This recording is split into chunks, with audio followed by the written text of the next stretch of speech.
everybody, and welcome to Mayhem on Mills, Year 8 Colossal at Hourglass Brewing in Longwood, Florida. I am calling the action here. I am Zach Romero at ringside. Joining me is one mean Drennan. That's right, you couldn't have an 8-year happy birthday to Mayhem on Mills without the Mills Mean Machine. I am on the call with my main man, Zach. We've got Serpentico coming to the ring. We're starting off with a title match. Tell them what they're going to see tonight. Unbelievable show from top to bottom. We've got our title match to kick things off. We've also got a good old-fashioned wrestling match between Daniel Starling and the Handsome Man of Silence. A fan-demanded rematch between Kelsey, Reagan, and Sara Leone. And our main event, John Davis defends the Mills Championship against 3 of the best on the roster. To find out once and for all who is the true daddy of Mayhem on Mills. Thanks for spending your Father's Day with us here, and what a match to kick things off here, Drennan. This is going to be absolutely incredible. We've got the trust fun kid and, not exactly the most favorite guy in this Mayhem faithful right here, but he is the fighting spirit champion, and I gotta tell you right now, this kid is no joke. He's on a hot streak right now. He's defended this title against Robert Martyr, who has an incredible pedigree on the independent scene, LJ Cleary, who we're gonna see a little bit later tonight, but Blake Banks is the real deal. He is here tonight, but I think he's gonna have his biggest test he's seen since holding that title in AEW's own Serpentico. Right you are, Drennan. And you know, when it comes to Blake Banks, he's one of the most frustrating kinds of talent, because not only is he that good, he knows he's that good, and that makes him very tough to deal with. Our man Chuck Steak with the introductions. In this corner, with the body of a man and the soul of a serpent, fighting out of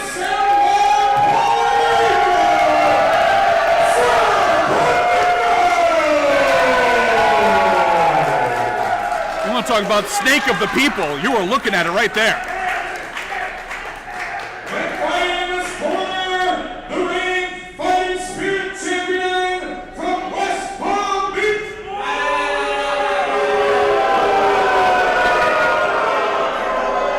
Blake Banks knows how to make friends.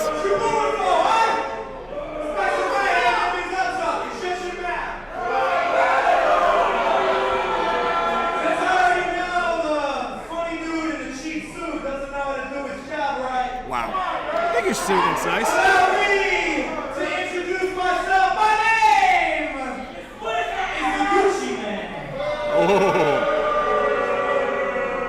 The Versace Prince. The Don of Louis Vuitton. But you can call me the fighting spirit champion, the Trust Fund Kid, Blake Banks! I personally would have been totally fine seeing what Chuck brought to the table with that introduction, but I don't know why they got me here in the opener, because the last show I killed it in the main event. Need to see over there. I'm gonna make quick work of this dude. I'm gonna get my money. I'm gonna cut the head off the snake, and then I'm gonna get out of this sheep farm and go back to my $1 million 18-acre mansion in West Palm Beach, baby! West Palm Beach. I mean, you go up a couple miles to Boca Raton. very true.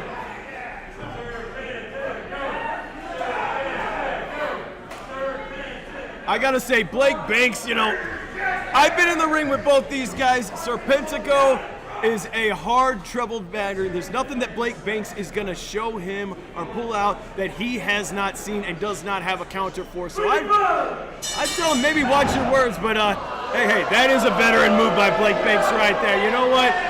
Just like the quarterback running out of bounds, take your time. Serpentico's gotta beat him. Blake Banks does not have to beat Serpentico. That may be true, but as you pointed out right from the start, this is truly the test for Blake Banks. Serpentico traveled all over, multiple titles held. He is absolutely the standard in which many wrestlers from all over can judge themselves. This is going to be one hell of a test for this young man's skills. Starting it off with a little bit of catch-as-catch-can, little chain wrestling here, which he has learned as the Fighting Spirit Championship. Of course, it has kind of become a de facto secondary title here at Mayhem on Mills. The Fighting Spirit Academy, run by the grizzled young vets and Pete Dunne right here in Sanford, Florida, has been churning out talent after talent after talent, and the top of that list right now has to be Blake Banks, and I know that eats at all of the other talent that come out of that academy. Quite the reversal chess match here. 1 count applied. Sweep the leg, Johnny. 1 count again. And the speed on display. These two evenly matched thus far, but an unbelievable tit for that tat to start things off here. See, I like this Banks here, but I know Serpentico does not sweat Banks. This guy is used to being under the bright lights. He's used to being in high pressure situations. Banks hasn't quite made it there. He needs to win this today to make a name for himself. This might be the biggest win of Blake Banks' career if he can get by Serpentico today. Well, so far he's had a tough time here. Serpentico with multiple pin attempts. Third time's a charm. 1, 2. Barely a 2 count. Huge arm drag there. And you can see the Versace Prince perhaps second-guessing himself here. Duck the clothesline. Big shoulder tackle from Serpentico. See, he can't let his motions get the best of him. He needs to slow it down. He's going at Serpentico's pace right now. Serpentico likes to fly around. He's very well versed in that lucha libre style. He can flip, he can dive, he can do whatever needs be. Uh-oh. And perhaps a little too slippery for Serpentico. Huge knife edge chop in the corner. As you can see, Serpentico can also throw hands. You pointed out that the high intensity to start things off is exactly how Serpentico likes it. If Blake Banks has any shot at maintaining some kind of control, he needs to slow this pace down. And that right there, that's just a little thing from a veteran to a young kid right there. Hey, Zach, shut up. The wind-up. Oh, I think everybody here at Hourglass felt that one. Back in the cheap seats of YouTube, they heard that one bounce off the walls. Irish whip reversal in the corner. And now big chop attempted by Blake Banks in response. Up and over goes Serpentico. Again, so quick. Full head of steam and big boot. And the champ, once again, taking the high ground outside the ring, but Serpentico perhaps looking to fly here to start off this show. And this is where Serpentico is oh so dangerous. Great move by Blake Banks, veteran move by Blake Banks. This guy sees beyond his years right here. That's what we're gonna see a lot from this kid. Explosive aggression there, able to shift things, and now perhaps Banks looking to fly. Wow! Pinpoint accuracy on that drop kick. Oh, he just creamed him right in the face there. Right between the snake eyes. Wait a minute. And Serpentico now splattered on the outside. And Blake's, he's got this little pretty boy persona, but he isn't afraid to mix it up. He does have a little bit of a tough streak. I would say a guy like Serpentico can bring a little bit of that out of him. Well, with the training, as you mentioned, coming out of the fighting spirit, you have to have that tough streak, and you can see it right now. Oh yeah, nobody is second guessing the toughness of guys like Pete Dunne and the young vets. If you're in there and you're getting in training with guys like that, they are grinding your nose to the Cover back. attempt in the center of the ring, only a 2 count. And now, as we predicted, slowing the pace down here, trying to take the head off the snake, as Blake Banks mentioned before the match. Trying to cut off the oxygen to the brain of Serpentico and keeping him excellent ring awareness from this young man. And I like that a little bit extra. He's leaning on him right there. He's putting his body on there. And this is a very, very, very smart move because he's getting a little bit of rest. But Serpentico here, he's coming back. Wait. Wow, great job by Banks there. He cuts him off. He doesn't wait for this crowd to get the momentum behind Serpentico. Big body slam. He goes right for the cover. Still just a 2 count. You could see what an unbelievable combination from the champ. And the people's snake was truly feeding off the crowd there for just a moment, but Banks disrespecting his opponent and really taking it to the next level here. That toughness streak you mentioned before, Drennan, really coming out in spades. Serpentico outside the ring here. Uh-oh. I like this here. Utilize every single part of the ring. Oh, and wait a minute! Serpentico able to slip through. Jawbreaker for his troubles. Up and over. Oh, but Banks again, that ring awareness, and what a boot. You know, you don't see that a lot. One step ahead of Serpentico. That's a great move. Drennan, in a situation like that, it is all about seizing the opportunity. Banks was caught up in the ropes after that sunset flip, came to his feet first and dropped that boot. Well, one thing about Banks, he does not hesitate. He thinks on his feet. He's right in the moment. He doesn't let you sit there and he's a no wasted movement kind of guy. And now looking perhaps to put away his opponent, but Serpentico putting the air brakes on. Locked in a checkmate here. Stalemate continues. Oh, we've become a suplex test of strength here in the middle of Mayhem on Mills. But still not enough. That dead weight coming in. Who is going to be the stronger man? Look at the strength here. Still not enough. Wow! Sepentico coming up on top on that one. And you know, these guys both have a very high-paced, high-flying, junior heavyweight style. But hey, make no mistake about it. These guys both have muscle on them. Both guys are stronger than they appear. It's not enough to just hit a suplex on someone who's roughly your same height and weight, but to go back and forth, teeter-totter before you can make the decision. Unbelievable strength. And now do or die time for Serpentico. Sidesteps the champ. Wow, big select kick. And a kick like that is so dangerous, right to the back of the head and neck like that, that can put your lights out in a hurry. Big Hurricane Rana as well. Wow! Liu Kang style pump kick. And now Serpentico again building momentum here. Wow! Huge DDT impact and now going for the cover. 1, 2, can we have new champ? No! Banks survives. You could hear this Mayhem crowd. They were all on board with Serpentico becoming new champ here. Even Serpentico asking head referee Lee Canfield if that was actually a 2 count. And now Banks huge comeback, big European uppercut there, but wait a minute, wombo combo, what a slap! Reversal from Banks, these two have read each other's books here, folks. And now, high end, wait a minute, Serpentico, reversal. Oh, big knee drop for his problem. Wow, snap German suplex off the rope. It is anybody's ball game here. Wow, what a stunner. Cutter could be it right there. Cover, 2.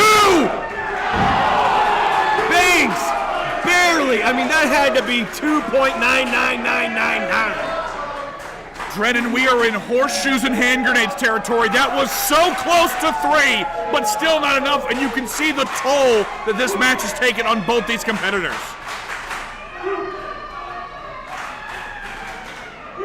I really think whoever can get to their feet first, and it looks like it's going to be Serpentico, can take advantage. We might have a new Fighting Spirit champion in just seconds. Wow! Suplex with absolute authority there, and now Serpentico going high rent district here.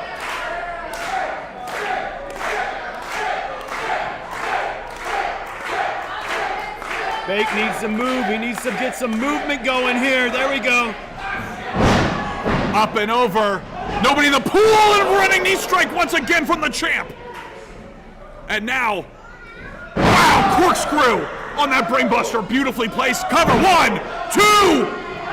And still not enough. Are you kidding me?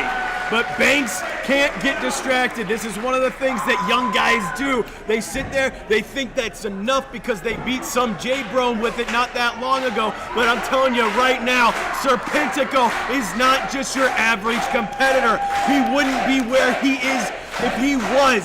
You gotta deep down, you gotta grab something, you gotta figure out, because this is what Blake Banks needs to do to move to that next level. 100% correct, and now. Ooh, stiff shot here. Now, I don't know if that's wise against somebody like Serpentico. Huge strike in response.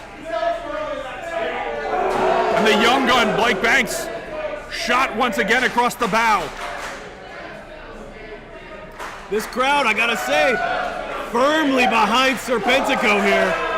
And now both competitors vertical, slugging it out in the center of the ring. I love this. I love just a brutal slugfest. All the agility in the world has made way for just two men running and gunning here. Oh! Almost knocked one of those pearly whites out of the face of Blake Banks. And again, huge knee strike. Serpentico. He might be out. Banks has to take advantage right now. No. Cover him. I think he made a huge mistake not covering him right there. Again, looking for the glory, looking for the big finale, but perhaps spoke too soon. Kick to the midsection from Serpentico. Certified wombo combo among us here, folks, and now Serpentico full out of steam. Oh, went for the pump kick too many times. Oh, wait a minute! Whoa! What? Brilliant! Oh, my. Hey, listen. You can say what you want to about that. Hey, I've never been the nicest guy in the ring, but Blake Banks did what it took right there. He did exactly what he needed to do, and I'll tell you right now, Chuck State's about to say it.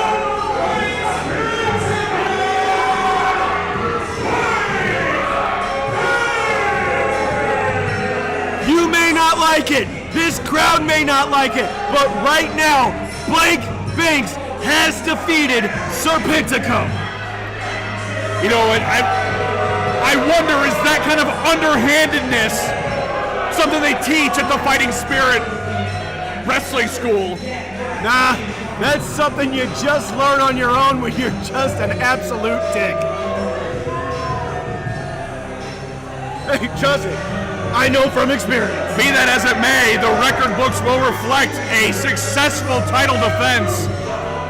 Blake Banks, the ultimate opportunist here at Mayhem on Mills, and what a way to kick off the 8th anniversary show of Mayhem.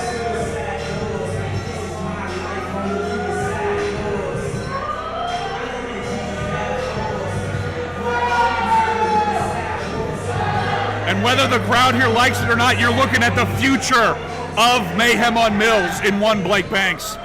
Hopefully, we get the mask back to Serpentico. We see the amount of honor that goes with a masked luchador wrestler is beyond words, all the way back to the days of El Santo. And to have Serpentico disrespected like that and to lose the title fight, very disappointing, but you can see still a snake of the people. Well, yes, these people appreciate Snake Man, appreciate Serpentico, and if I can say from a little personal thing, as one of the people that have been here for 8 long years, Serpentico, a day one. And we're going straight into the next match, all right, but Serpentico, I want to personally thank Serpentico because he has been a day one member of the Mayhem on Mills roster, has had several different matches, and we're throwing up to the next match right now.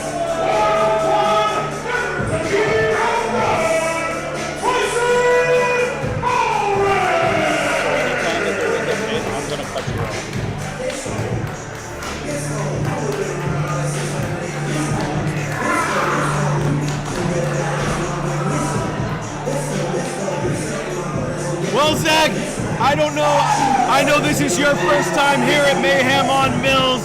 I know you might know this guy at Wheezy T, but we don't call him that anymore. We call him Tyson Malrick, the one of one.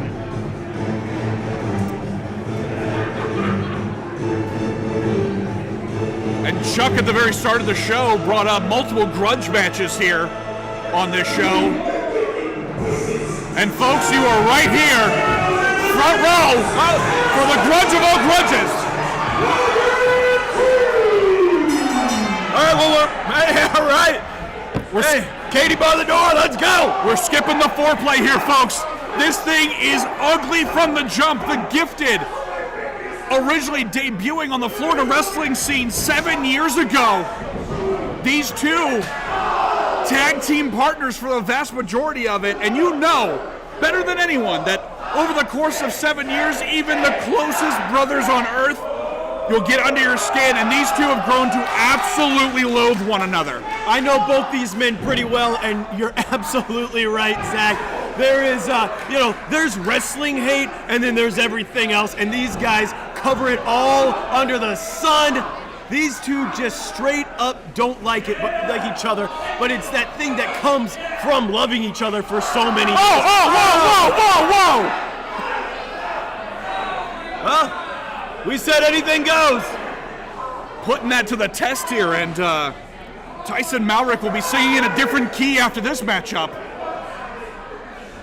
I can tell you from personal experience, both these guys debuted right after the pandemic. They had been trying to get on Mayhem for a very, very long time. Mayhem officials looked at them, saw they were working hard. They came in, their first match together, their first tagging together. They absolutely stole the show, and I'll give you a little behind the scenes.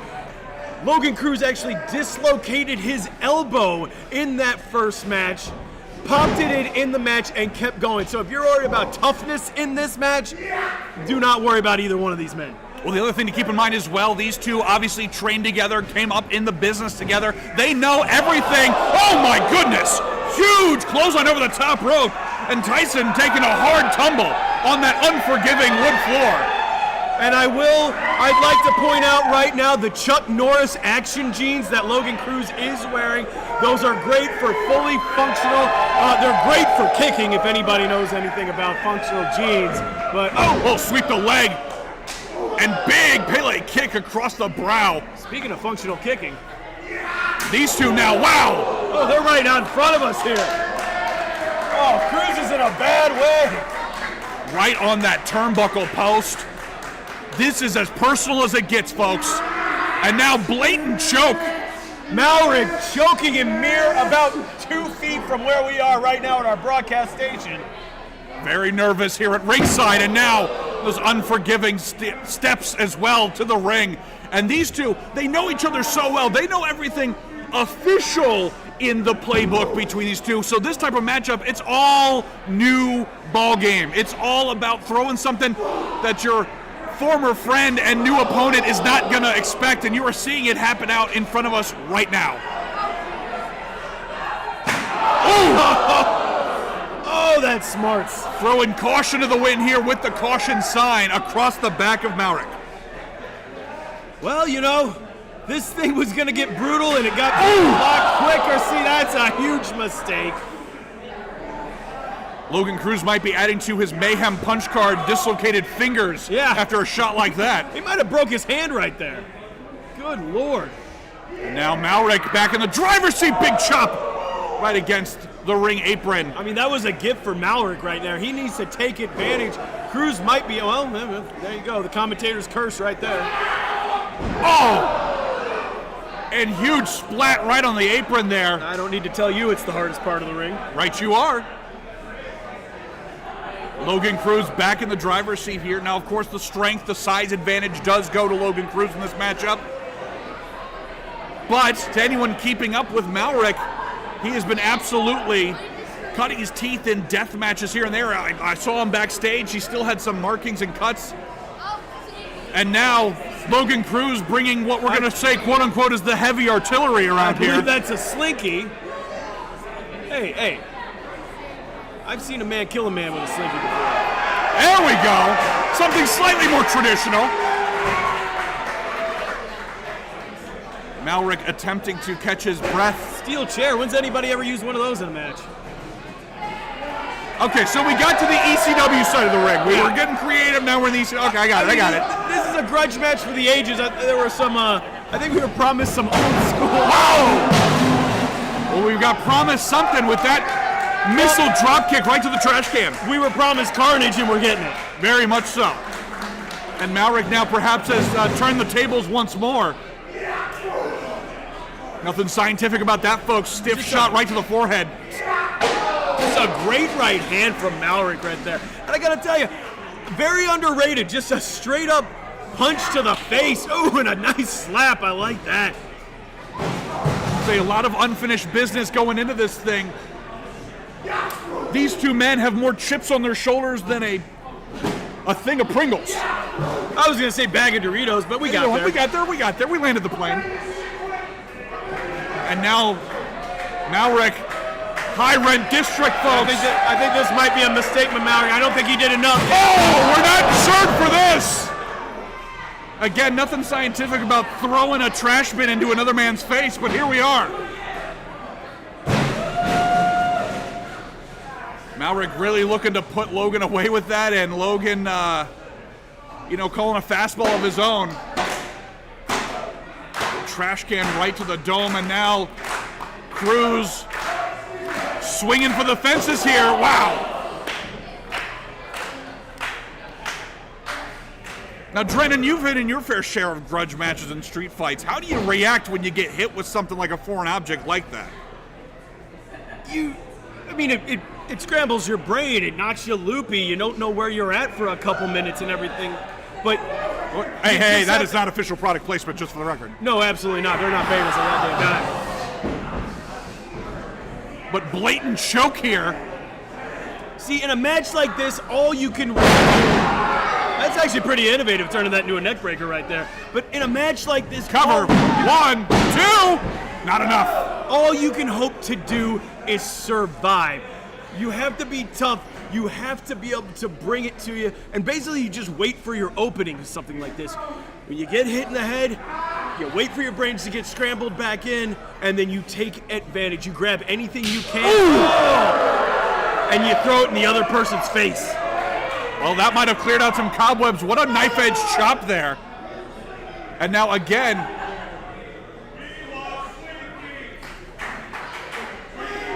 Logan Cruz here. The crowd calling for the slinky. All right. Malrick's been watching his Reagan wait a minute. Oh, come on now. Our brewery does not condone that kind of disrespect to beers of any kind, even if they are inferior. However, be that as it may, Malrick, explosive offense, cover! Just a 1 count. And now, someone's looking to wake up and smell the coffee. Malrick now, using the electric cord of the coffee pot to choke out his opponent and former friend. Oh, and right between the eyes. Is that a Keurig? I hope not. That's a pricey foreign object. And suddenly I'm very nervous about the VCR that I brought in the back. I'm hoping that they don't find that in this matchup. And huge explosive suplex dead center of the ring. Over, cover, 2. Just a 2 count. And look at the ring. Look at that nice shot we got there. Just covered in mayhem, pardon the pun. Oh, very nicely done. Yeah. Well, you stated earlier, carnage was promised, carnage being delivered, weapons scattered all over the place.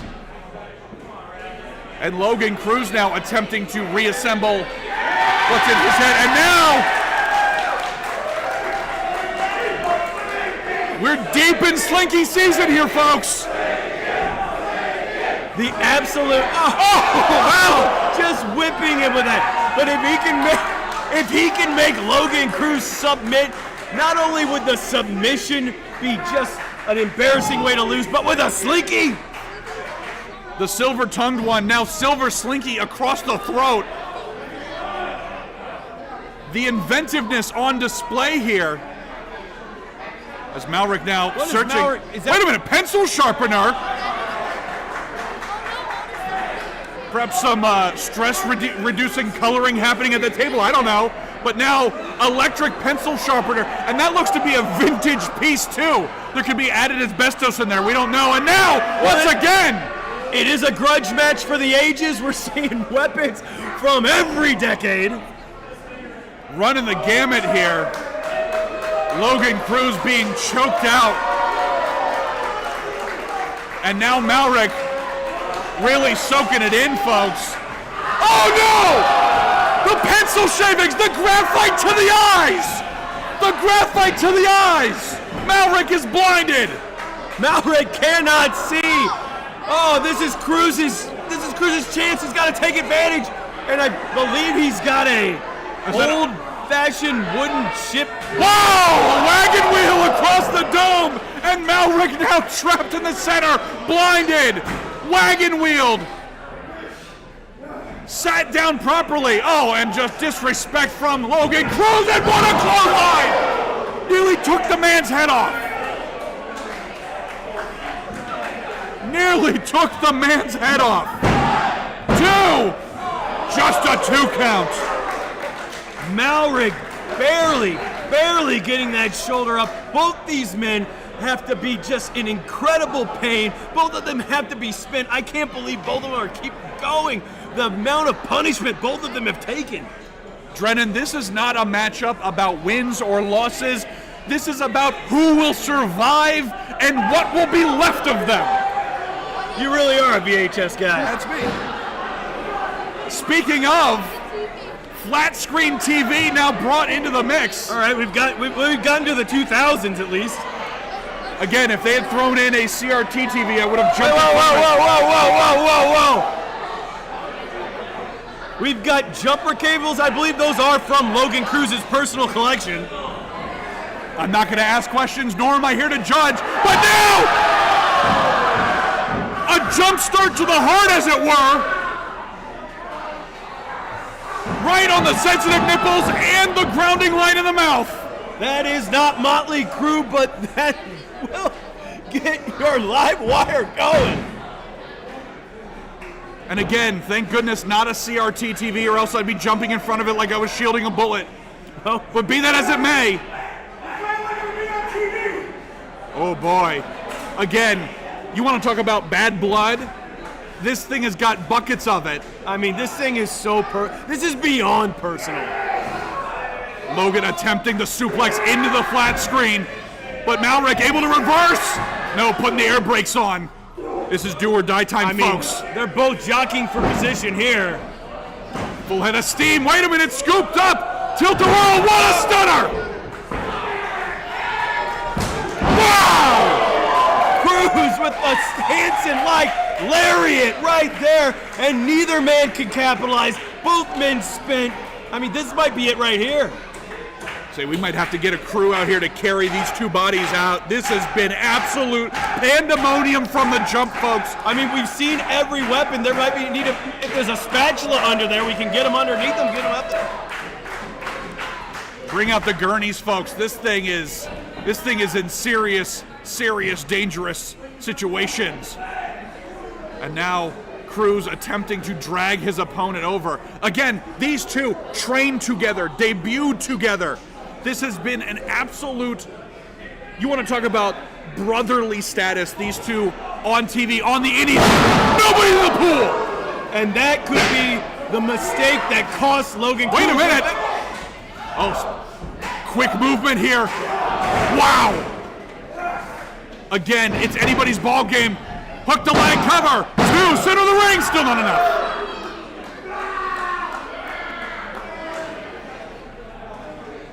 And this is the point in the match where you have to dig down deep. You have to find something because both men might be concussed. Both men have small lacerations all over their body. Their entire bodies are bruised, and it's just going to come down to who wants it more. Who hates the other one just that little bit more?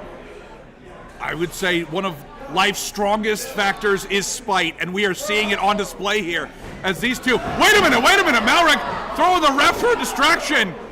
And again, it is all about haymakers at this point, folks. Hey, that's all. That's as legal as a wrist lock here. And now Malrick again looking to perhaps end the career of his partner. And that's a better together stable right there to end it on that. No! Again, pure hatred driving these two competitors. And as you pointed out, Drennan, regardless who wins this thing, these two men will be forever changed by this match. The sheer brutality on their bodies will tell the story. Well, this is the end. This is the end of the Gifted. Whether you see tag matches with the Gifted labeled on them or something as other people, this is it. I mean, the original incarnation, it will never be the same. You can have reunions, you can get back, they'll change it again, but this is the end right here. Whoever wins this, there is no nostalgia booking on Earth that can undo the war that we are seeing here at the 8th anniversary show. these men might tag together again for money. They might tag together out of necessity, but they will never forgive each other for the things that are happening today. Off the top rope through the table, are you kidding me?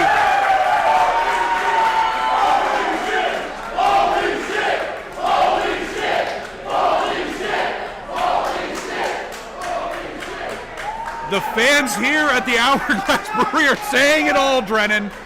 Absolutely phenomenal. Logan Cruz is done. He has not moved. He has not moved.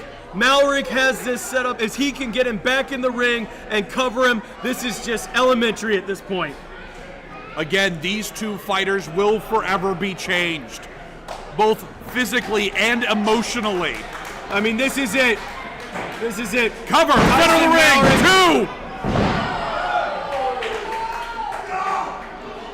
Tyson Malrick's face tells the story of everybody in this building right now. At this point, we are officially knee-deep in what is it gonna take?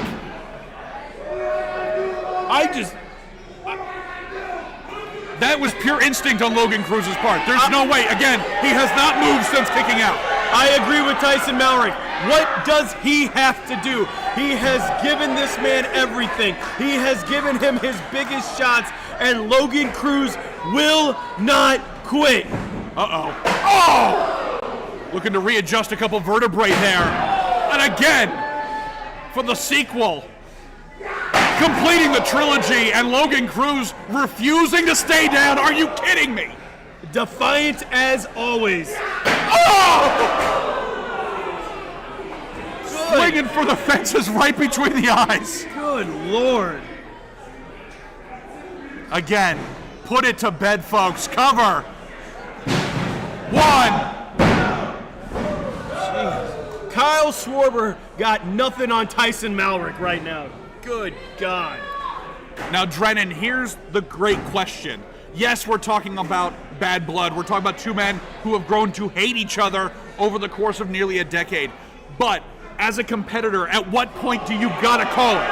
For the longevity of any career you might have left, when do you call it? Zach, a match like this, I agree with you being on this side of the ring, on the outside of the ring, behind the microphone. But if I'm Logan Cruz, if I'm Tyson Malrick, you can't call it.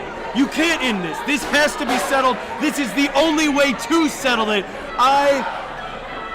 The wars that I've been in. Oh my good God. Again, Logan Cruz may not know what planet he's on right now. He's going for anything to try to gain some kind of advantage. Absolutely has to have a concussion right now. And now, center of the ring. He's out of it. Whoa! Burst of energy there. Excuse me. And through the TV! The revolution will no longer be televised. That TV's in pieces. And what a discus punch! And that's it!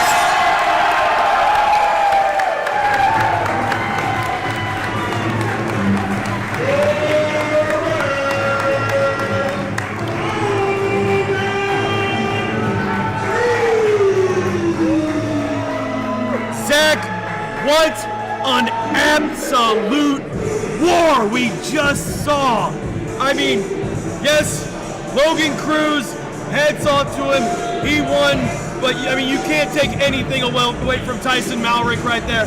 Both men absolutely brought everything, did not leave 1 ounce of energy they had on that floor. Logan Cruz is the last man standing in the Gifted. unbelievable fight. These two pushing the envelope here, and you can see them like a Renaissance painting. They got into this business together, and as you said, maybe somewhere down the road, maybe for money, maybe for some other booking, but the Gifted will be no more. This is the end of the Gifted. Logan Cruz stands tall.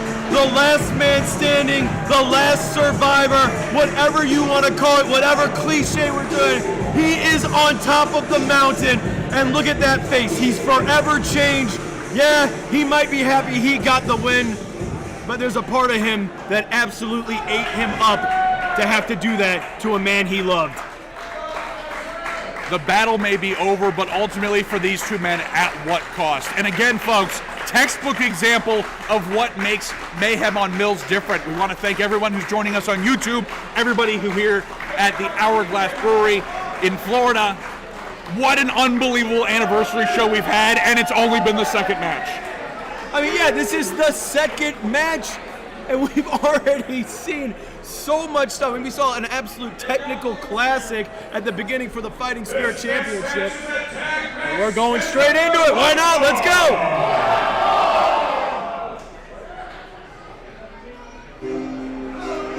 Oh, Zach, I gotta tell you, I'm looking forward to this one, and I'm looking forward to my favorite entrance in all of professional wrestling. It is a beautiful life. And everybody here at Hourglass is up on their feet. Here we go.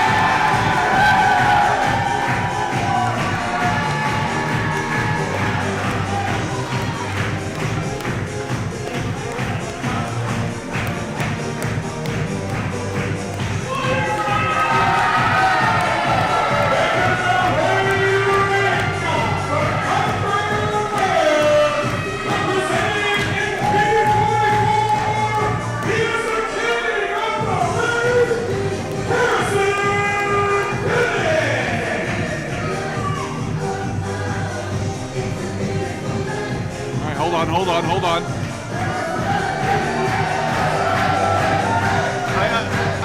Cleary and Bennett want to get...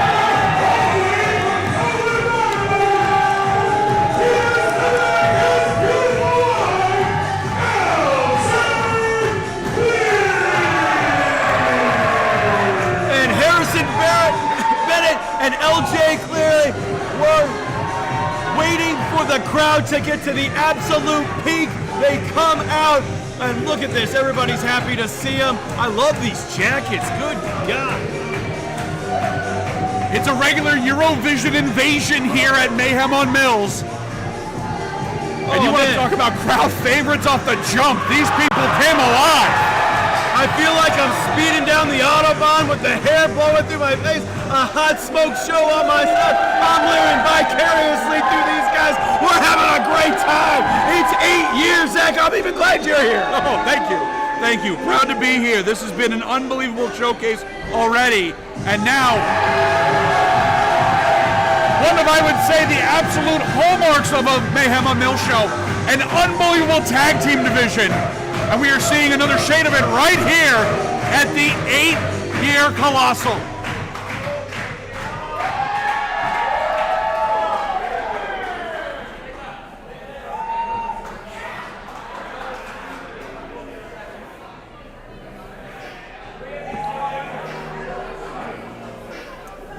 All right, Zach, a little bit of part of the show I wish I could skip, but I guess I'm going to be a little bit biased in this one.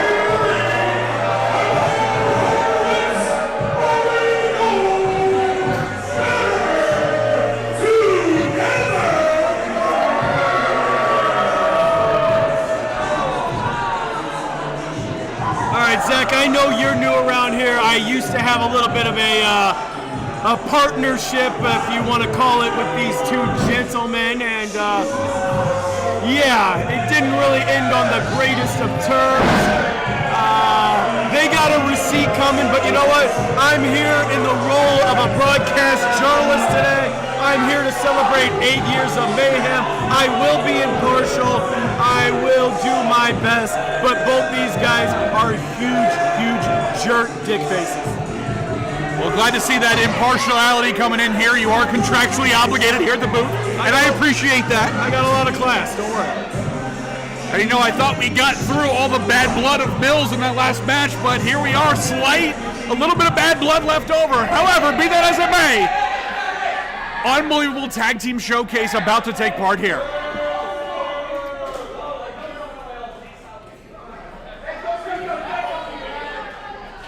Better together, you know, like, despite my feelings for them, I will say, as much as I hate to say it, one of, if not the top team unsigned on the independent scene right now. That's a lot of praise. The counterpoint of that, LJ Cleary and Harrison Bennett, two of the best unsigned singles wrestlers. Ooh. That probably gives Better Together a little bit of an advantage, but, what we got going on with Cleary? A slight popularity contest to see who's starting this matchup here.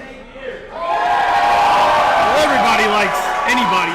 I like a wet towel better than Better Together. Well, and who doesn't like a guy named Bino?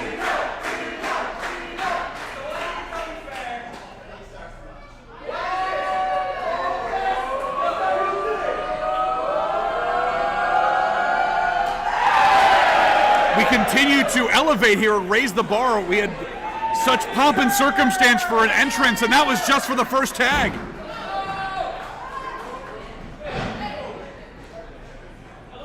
You know, Chuck Steak at the start of our show mentioned, international kind of flair here at the 8th anniversary, and we are seeing it in real time. LJ and Harrison, international, world traveled, Better Together, also international, world traveled. And now, all business here, despite the pomp and circumstance to start with. Collar and elbow, and stiff shot right to the back. Oh, trust me, nobody knows better than me. Better Together can hit very, very hard. That's absolute authority on the subject, folks. And now, Harrison Bennett attempting to break out of Shawshank there, but no dice. Irish whip reversal. Barrel roll through, look at that. Impressive athleticism and big clothesline. Yeah, smack him right in his stupid face.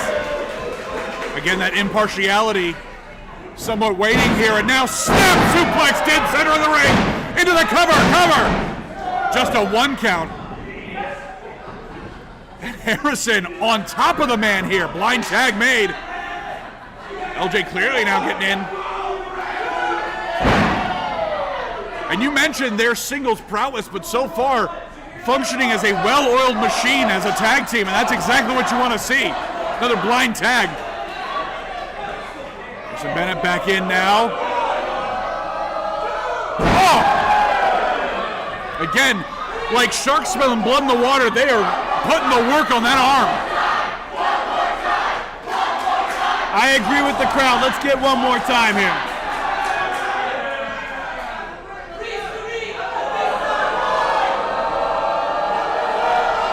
A little Daft Punk, baby. One more time. If you start quoting Scatman John to me, I'm going to lose my mind. But be that as it may, I will not. up and over. Bennett, and now Better Together starting to try to reform here. And clearly really showing some fantastic moves in addition to a series of strikes. Oh, those are beautiful jabs. Wow! Explosive kick to the midsection.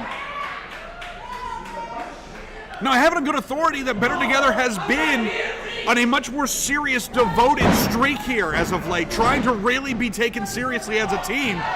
And you can see there, knowing each other's next step, knowing how each other breathe, they're on the same wavelength, but can they build momentum off that? Well, that is one of the things about Better Together. Oh, big PK right in front of us there. One thing about Better Together, they are a tag team in the vein of a Midnight Express or a Rock and Roll Express.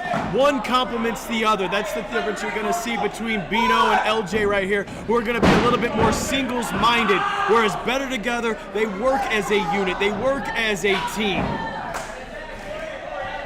And now we're seeing some quick tags coming out of Better Together. Wow! Come on, ref, get in there. It didn't take long, folks, for this tag team match to fall apart. Referee attempting to maintain some kind of order. Well, this is a new official. We've just got him for this new show here. You know, we're live streaming. We got a lot of things going on here, so we called in some reinforcement. He is a young guy, and Better Together, they are going to take advantage of something like that. Throwing him in the deep end here, folks.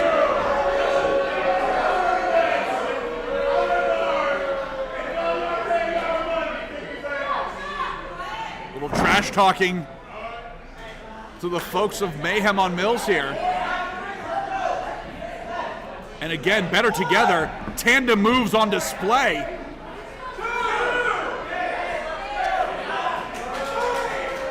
Some slight hesitation on that hug, but wrenching both arms. You mentioned earlier with Logan Cruz dislocating an elbow in a match, you could see something happen just like that with a move like that. Oh, right down on that elbow. You're absolutely right. Cover. Just a 2 count. That elbow stump, shades of a young Brennan, I believe. And shades of a young Bryan Danielson, who I totally stole that from. In any case, series of pinfall attempts, and Better Together really looking good right now. Slowing the pace down and keeping clearly away from Bino in the corner. And if I can give a little insight right here, Ori is a little bit more of the wild card in there. He's a little bit more of a hothead. Hagar is a little bit more grounded. He's more of the tactician that you're going to get in there. Wow. And again, looking to put the brakes on, trying to keep that tag from happening, cutting the ring in half. A guy like LJ is very, very hard to keep grounded like that. He's very, very tenacious. He's all over the place. Wait. Oh, Better Together attempting the double clothesline, but no one at home. A rare miscommunication right Oh! Baseball slide into that corner, and again, LJ is out. This is LJ's chance. LJ needs to tag Bino and take advantage right now. Hadar able to cut him off, but not quite. No! LJ almost in the promised land, and his partner yanked off the apron. And I hate to say it, but that was brilliant. That was taking a negative and turning it into a positive. Ori spilt out over there, hit his head on the turnbuckle while he was out there right when LJ was right about to make that tag, pulling Bino right off the apron there. Brilliant tag team maneuvers, as much as I think these guys suck.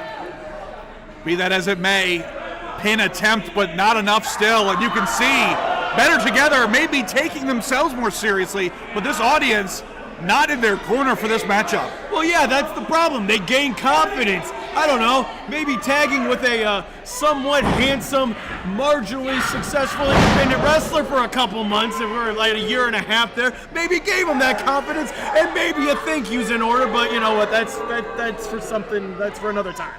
Working out some problems here, but cover attempted, barely even a one, and you can see LJ clearly getting fired up. I start back at therapy this week, actually. Good, excellent. I'll be better on commentary next time. In any case, Ori now again splitting the ring in half, keeping his man at bay. And you can see Bino in the corner like a wild animal wants to get back in this thing so bad. Oh, reversal into the pin, just a 2 count. Whoa. You talked about that wild streak in Ori, the explosive clothesline. Took the man head over heels. He did I think LJ Cleary did like a 720 there. Would have made Tony Hawk proud, but nevertheless, pin attempt once again. Not quite the Superman right now. That's a little Tony Hawk Pro Skater move right there. That's good. Better together. Talking about Goldfinger. Yes, of course. Firmly in the driver's seat. Speaking of Goldfinger, Brainbuster Video just dropped the first ever ska mixtape, pulling together the lost media of Scatterday from 1997. Brainbuster.video for yours, but nevertheless, LJ's got to get back into this thing right now. And there's a time and place where I got to say, if I'm Harrison Bennett, I'm saying screw it and getting in there and kicking both these guys' asses. There you go, up and over. LJ Cleary fighting for his life here. Can he make it? No, still not enough.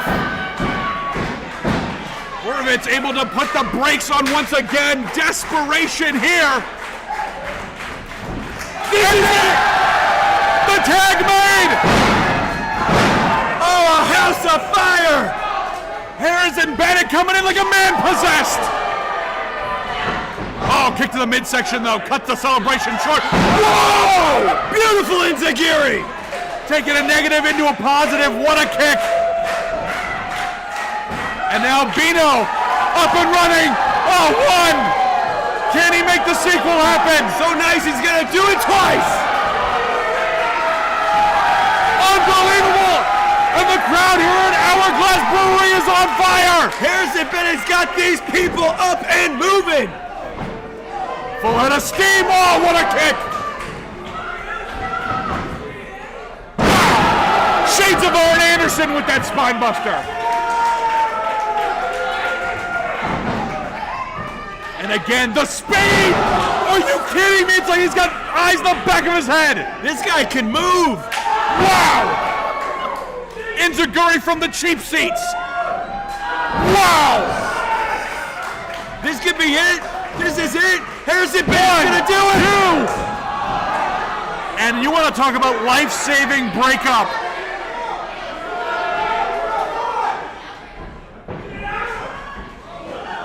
Thrown to the outside, but Harrison and LJ had it in their hands. They were right there. Blind tag applied. And Ori, rude awakening waiting for him as he got to the corner. Wow! I gotta tell you, Cleary and Bennett's teamwork has really surprised me. These guys, I think, could actually make a run as a regular tag team. They're really showing me something. We have seen inventive offense from both sides on this show. Good communication, good strikes. They're right there with each other. A little bit of fine-tuning. I think these guys could make a real good run for it. And Better Together is in a whole hell of a lot of trouble right now. And again, underhanded tactics being applied here from Better Together. And this ref struggling to maintain order. Wow! Jumping in Zaguri once again, but look at this. Wait a minute. Roll up, two. Not quite reversal, two. So close. Oh, big chop. Series of chops. I don't think Cleary saw that tag. Oh, and he saw that kick. And now, Better Together back on the same page. And again, the inventiveness on display. Oh no! These guys are a well-oiled machine, I'm telling you, man. They are dangerous. The cherry on top of that tandem. And now, LJ clearly in trouble. Splatted on the center of the ring. Cover, 1, 2. LJ Cleary stays alive. Digging down deep to kick out of that. I cannot believe a tag team match of this caliber, and it's still anybody's ball game. Oh, anybody could take this right now. All four of these men are at the absolute top of their game. They are in the prime, they're not even in the prime yet. They are about to hit their primes. You're gonna see this match right now. You're seeing it at Mayhem on Mills. You can see it on any major television screen. And there you go. They're gonna just talk trash because they're jerks. I taught them a lot of this shit. I'm not exactly proud of it, but it does happen. Well, you mentioned it I'm a little proud of it. At the start of this show, that confidence can only take you so far. You cannot let your frustrations blind you from moving on to the next move. And you can see Better Together frustrated at this I'm almost going to say Euro dream team that we've got. Absolutely. And the fact that they haven't been able to put them away being the well-oiled machine that they are. I got to tell you, though, LJ Cleary has just taken so much punishment in this match. You got to get Bennett back in there, or this is going to end very, very soon, and it's not going to end good on their part. Both these teams have taken a ton of punishment so far, and they are pulling out all the stops here. And the thing of it is, folks, this isn't even for a title shot. This isn't for an extra purse at the end of the night. This is two teams trying to prove that they are the best thing going in Mayhem. And that's what I'm saying. You can see this right here, right now at Mayhem on Mills, but I guarantee you all four of these men you are going to see on a major television company sooner than later. Oh, beautiful! Destroyer out of nowhere! That could not have been closer. When I tell you folks sitting here at ringside, that should have been it! Wow! Huge boot to the outside. Tag made. Harrison Bennett back in. And this is it. This has got to be it. Better Together in serious trouble. Wait a minute. Hadarb dumps him over the top. Now it's just Bennett isolated. To say Better Together had read their book, but now Bino taking on both men, but oh no, the numbers game. Oh, Dragon Screw wrenching that leg out of socket. I think he's really, really hurt. I think he's hurt real bad. And now Better Together looking for a kill shot here. Oh! Double dose of chin music to the outside. Come on, Bino, you can do it! You can do it, Bino! Oh! Damn it! Shot right to the chin, right on the moneymaker, and that's it.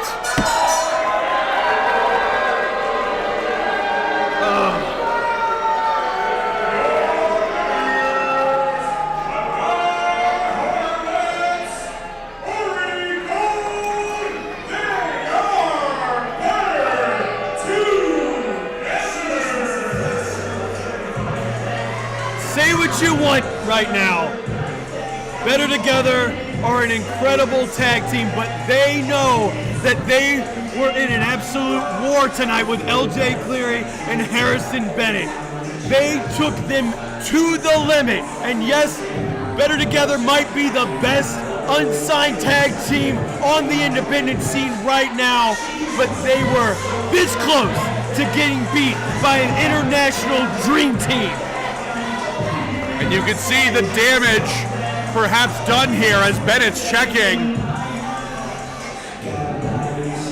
You know, any wrestling fan has seen a dragon screw applied, but when you're held up by someone else, you can't go with the flow. I mean, just wrench the whole thing out of socket. His knee might be dislocated.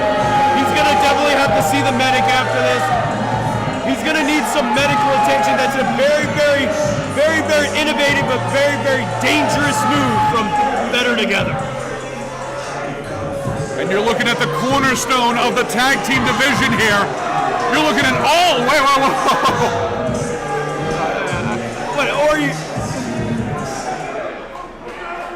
What does he fancy himself some kind of 97 Sean over here or something? Good Lord. Nobody wants to pull those up. You know, we talked all about chips on their shoulders going in, but this is about as chippy as it gets. I'm pretty sure we, in the backstage meeting, talked about less cursing, but I guess Better Together can just do whatever they want. Well, shame on management. Mention less cursing, but not less pull the tights down for some reason. The management here's clowns. We'll have to update for the pre-show meetings next time, but still owe me a ton of money. Nevertheless, Unbelievable showcase to start things off here at the 8th anniversary of Mayhem on Mills. What a wide variety of matchups here to start things off. Really incredible stuff. All right, we've got some accoutrements being added to the ring right now. Do you want to introduce this next match? It's going to be a little bit of a unique situation we have here. So for quite some time now, there has been a growing development between one Daniel Starling and the handsome man of science. Sorry, Chuck Steak's blowing up your spot a little bit here. All right, this is way cooler than my 8th birthday. All I have is streamers. So I'm going to right now to explain to you all this next match. Now this next match is going to be between two Mayhem on Mills favorites. Now, it's going to be a good old-fashioned wrestling match. I guess nobody told Chuck where the hard cam was 10 times. Daniel Starling. Now, as you can see, to link Cruz. He's doing kind of like a Orson Welles radio thing. The voice is what matters. You know, you're right. You're absolutely right. He's got a great voice. We will also be adding these schools. Yeah. These tall turnbuckle pads to give a touch of authenticity. Also, to make it even more of an old-fashioned match, each competitor will be allowed to have a cut man in their corner. Oh my God.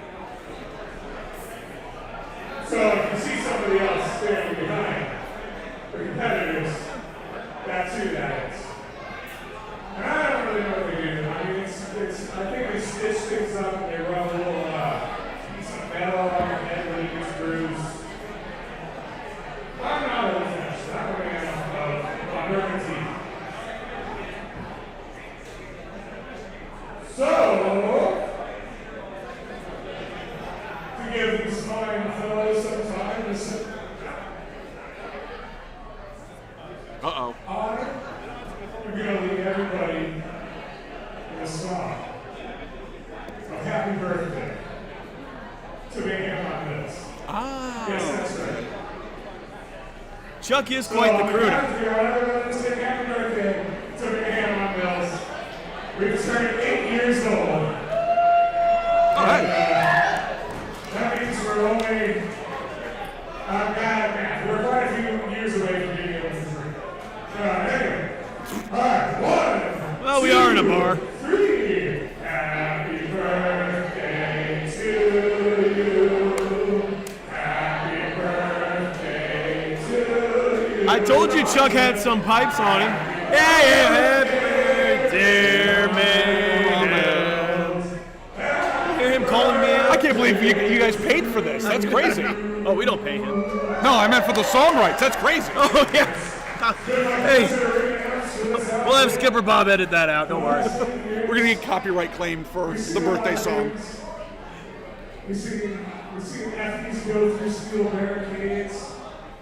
We've seen body slams in the middle of those afternoon. It's the same match. We've what else did they say? That's Okay, That's the Chuck only only one. remembers one match from Mayhem in 8 years. Hey, Chuck, we're buddies now. Come on. Yeah, come on. We're all friends here. We didn't like each other for a long time. Well, we're all part of the same production team. Yeah. We're good? All right. Well, I'm going to shut up. This next match is scheduled for 1 fall. Hey, we got there, folks. Yeah. The best in the biz, Chuck Steak, everybody.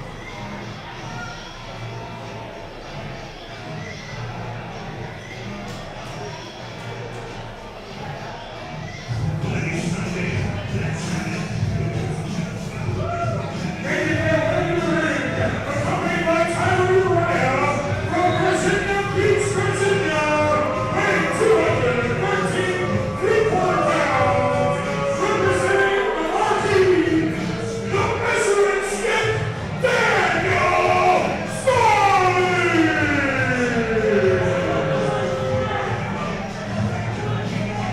measuring stick is 100% correct, Drennan. This young man is the best technical wrestler in the state of Florida today. No bones about it. You're not going to get any pushback from me. I am a huge Daniel Starling fan. In fact, if I can impart a little bit of Mayhem history on you, Daniel Starling, I saw this kid. I got a little bit of tape of him, and I'm like, you know what? I think I can give him a little bit of mentorship. I think I can bring him in. I brought him in to tag with me one time. It took me about 5 minutes to figure out that this kid didn't need any mentorship, that he needed nothing from me, that he was already there. In fact, he kind of carried me through a match, and we won one of my very few victories here at Mayhem on Mills. And he quickly kind of ghosted me and became Mayhem on Mills champion in about 6 months.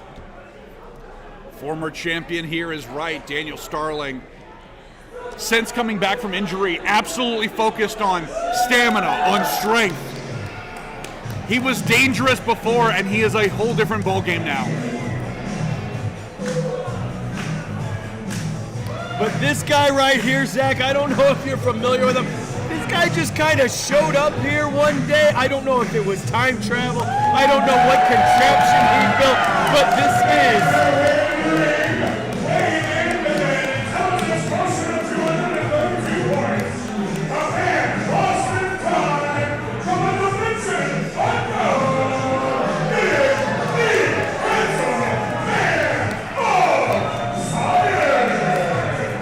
He's the handsome man of science. I don't know where he's from. I don't know when he's from, but he could. Oh, and I guess his usual partner in crime, Leva Bates, could not be here. She's stuck in some other dimension right now.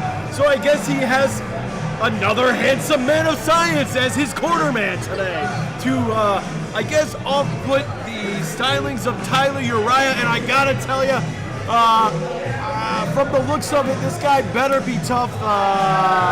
I wouldn't get my Hard Rock app out and start putting any money on him, because Tyler Uriah is as tough as they come and one of the most underrated guys on the independent Florida scene. 100% correct. Southern stud indeed, good brother Tyler Uriah.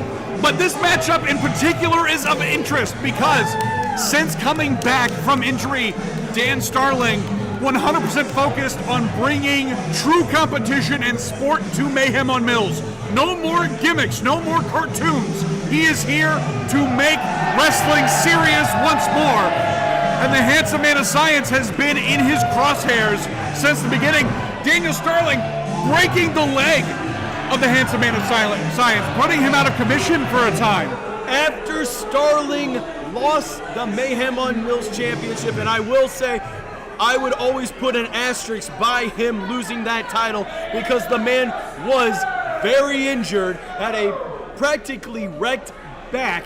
He had to take many months off. We did not see Daniel Starling for a very long time.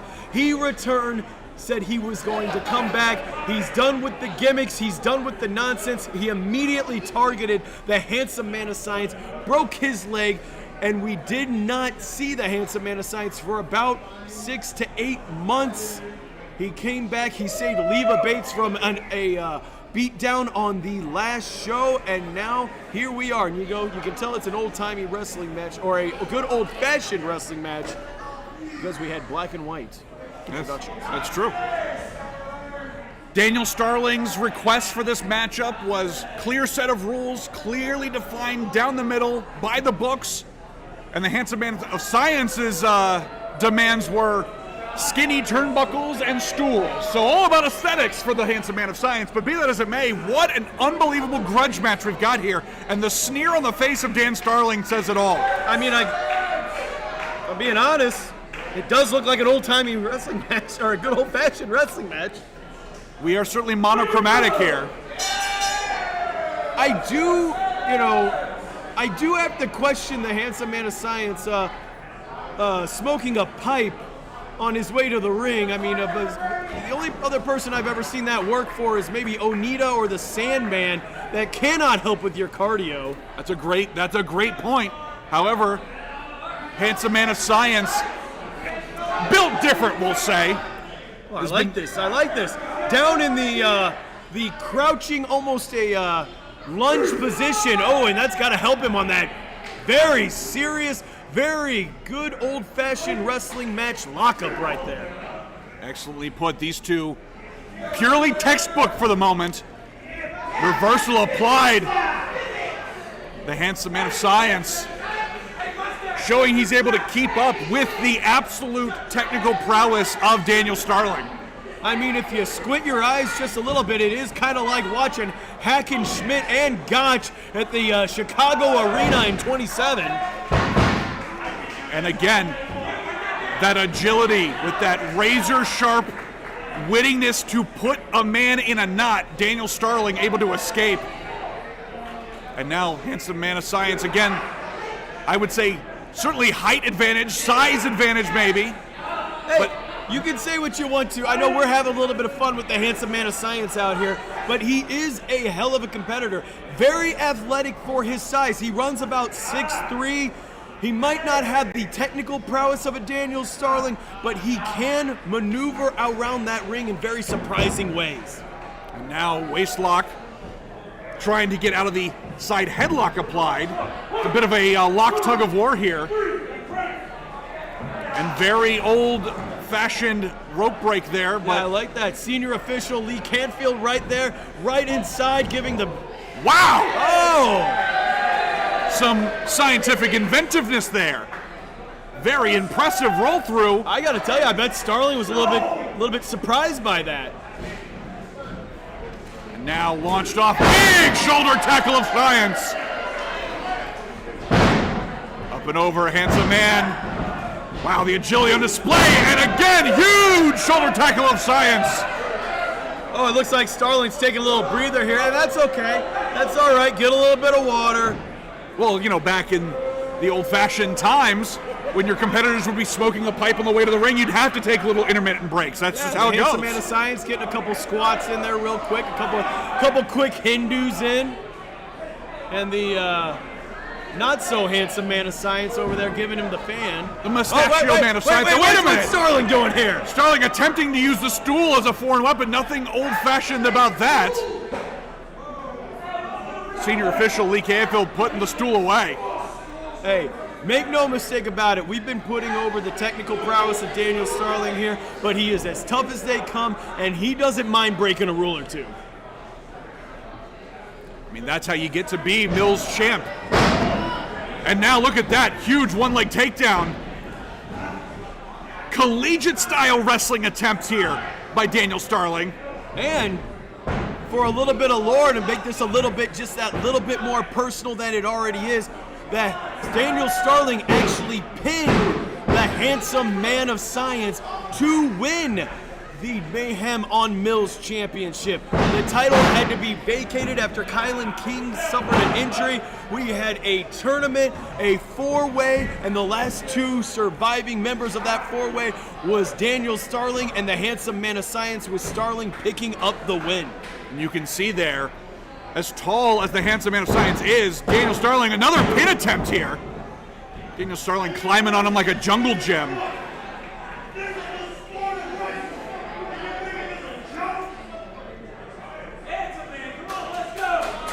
And you can see no nonsense.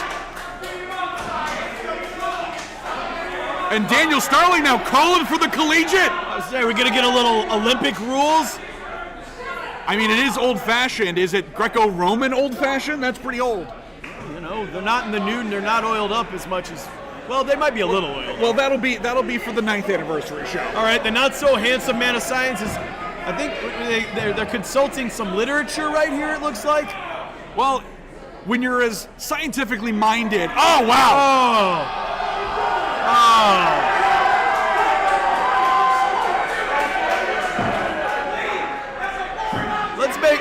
Let's make sure there's not any performance-enhancing substances in that pipe.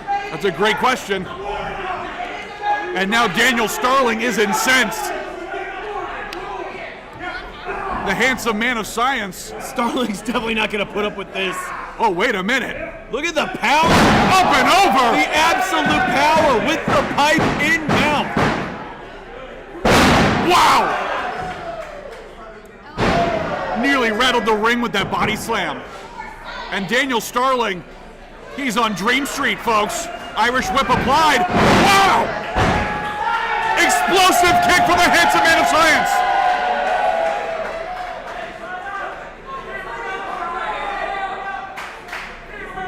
And now, is he returning the favor here?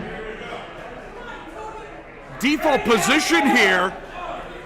I gotta tell you, I can't believe Lee is letting this pipe go in this kind of situation here. Seems like a giant hazard.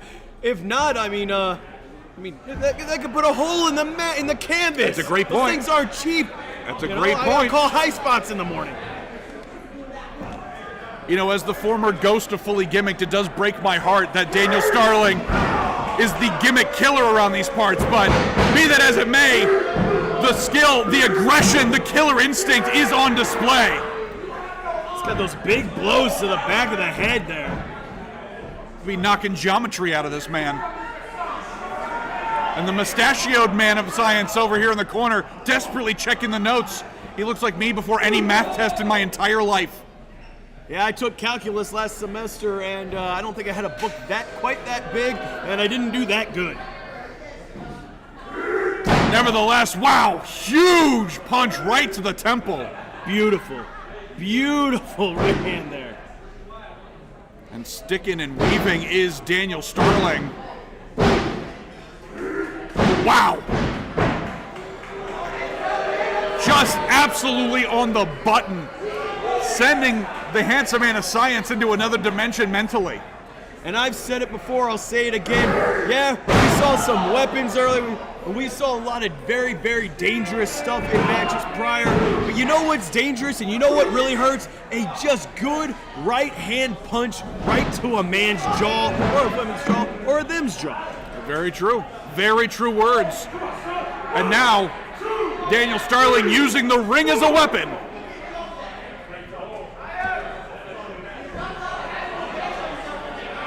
Referee Lee Canfield now.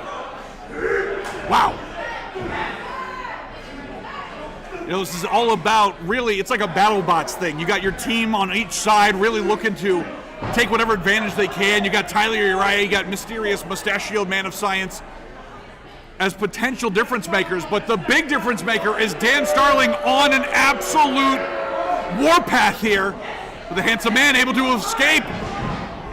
Roll through, dude, just a 2 count, springboard moonsault, unbelievable! But nobody home. That took a lot of intuition from Daniel Starling. Whoa, right there. And just, the thing about Starling is he can just manipulate those joints like that. Well, perhaps Daniel Starling looking at some unfinished business, looking to re-injure the leg of the handsome man of science. Wow! Starling is such a student of the game. He knows everything. I mean, trained by Jay Lethal, and I mean, that's an absolute amazing pedigree right there. You see a lot of him in there. You see a lot of influence from, like, you know, old Mid-South, but also like 2000s Ring of Honor, a lot of Japanese influence in there. The guy is just a machine. And the handsome man of science is in serious trouble. Oh! And again, stiff right hand. Nothing scientific there, just roughness, just pure brutality. And, you know, listen, you're not going to find a bigger fan of Daniel Starling than me and Drennan here, but I do have the question. I thought this was a good old-fashioned wrestling match. We've seen quite a few punches, close fist punches. Very good point. And now, nothing old-fashioned about this wombo combo here. That ain't Falco. The aggression here, pushing the referee. Daniel Starling is about to get himself disqualified if he's not careful.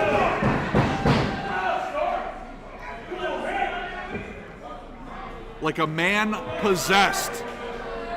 You know, for a match that Daniel Starling called for, he's been really playing fast and loose with the rules. Well, we talked about it at the start of this show, Drennan. Spite is a powerful thing. Oh, wait a minute. The mustachioed assistant of science. Okay. Now, you mentioned performance-enhancing drugs. What is the policy on that around here? I mean, as far as I know and as far as I participated, anything goes. This is one of the Handsome Man of Science's elixirs. I've seen these things slow down time. I've seen them speed up time. I've seen them give him super strength. I've seen them turn people different colors. I mean, everything under the sun here. I think this... And now the Handsome Man of Science dropping these fists and bows like a scientific Stan Hansen here. Wow! Huge scientific European uppercut. And Daniel Starling has been knocked loose. Wow! Huge neckbreaker, center of the ring, into a pin, cover 2! Just a 2 count. Where do you learn how to do that?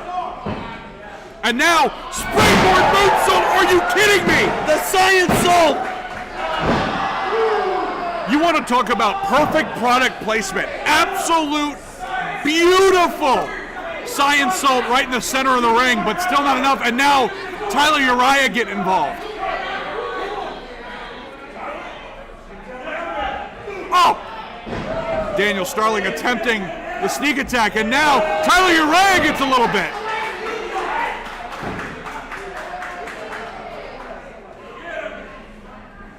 Uh-oh. Are you kidding me? The Handsome Man of Science has to be regretting those old-timey turnbuckles now. Those things got zero give. Oh, no. A message being sent to the Man of Science. Put a little flair on it here. Wrenching on that knee, and Drennan, you know for a fact, regardless of physical therapy, of recovery, that knee is never going to be 100%. Well, I have it on good authority that not only has this man broke his leg, he's also torn it, his ACL, his MCLs, his many things, while this crowd is coming unglued for the Handsome Man of Science here. He's about to turn it around, but no. An absolute expert in submission wrestling, Daniel Starling, brings it back to his control. And now, Handsome Man of Science attempting to consult his notes once again to figure out how to get out of this predicament. Oh! And just drive the elbow into the knee. He got all that from that book. He's a speed reader. And the Handsome Man of Science able to escape. But what damage has been done? Now look at that. Excellently done, and now innovative pin, 2! Just a 2 count. And now Daniel Starling showing how it's done. Still just a 2. Small package, 2! Both men just trading these flash pin attempts here. Looking to put this thing away as quick as you can. Oh, and again, huge strike from Starling. Handsome Man of Science.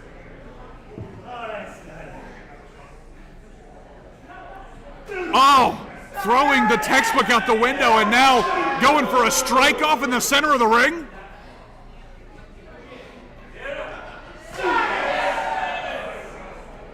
These two matching each other blow for blow right now, slugging it out.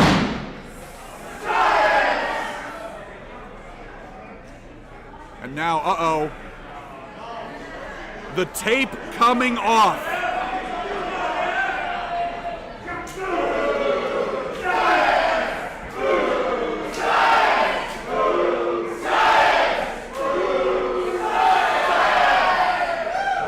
Science looking to prevail here, but a headbutt resets the count.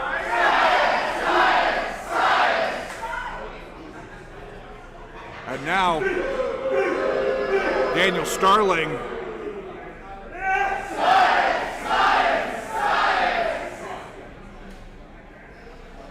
These two matching each other. Oh, so much for that though. Kick to the midsection.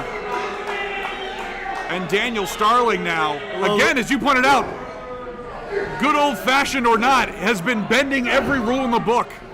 And a little tribute there to one of his mentors, Frankie Sciazza. A little bit of your mother's, Oh, hey now.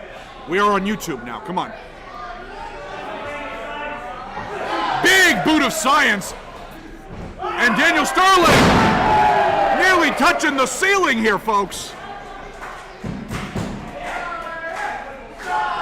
Can the handsome man of science do it? No. Big savant kick right to the jaw.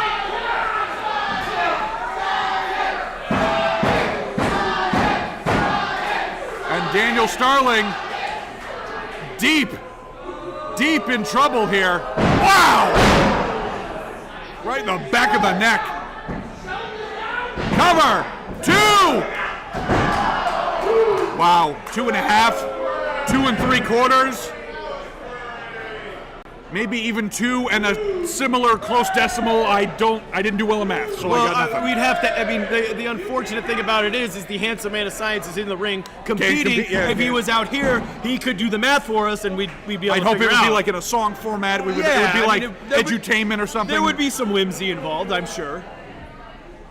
I mean, but whimsy, for a scientist, he's really into whimsy, production and the whimsy and all that stuff. Wow, scooped him up. Scooped the bigger man up, and what a slam. Put all of that into it. And now, are we seeing...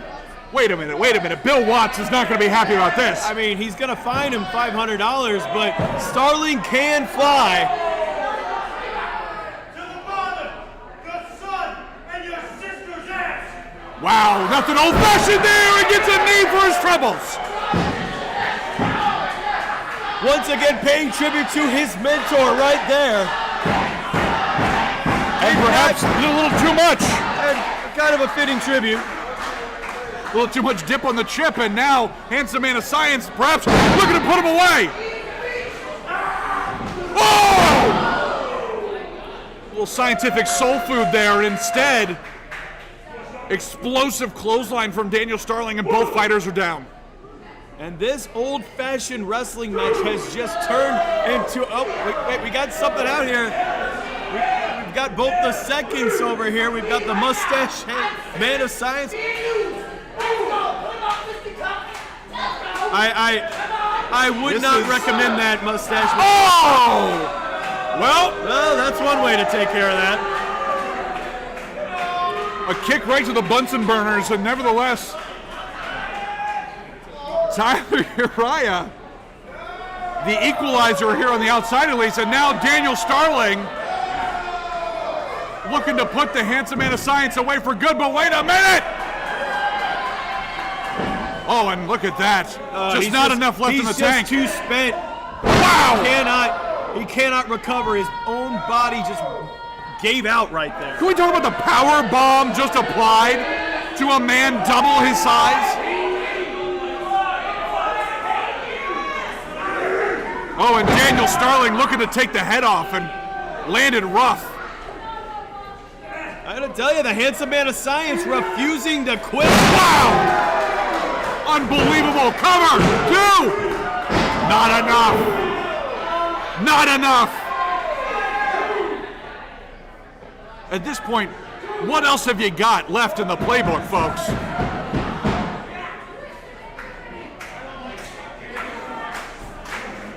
Handsome man of science, vertical first, and Dan Starling in serious trouble.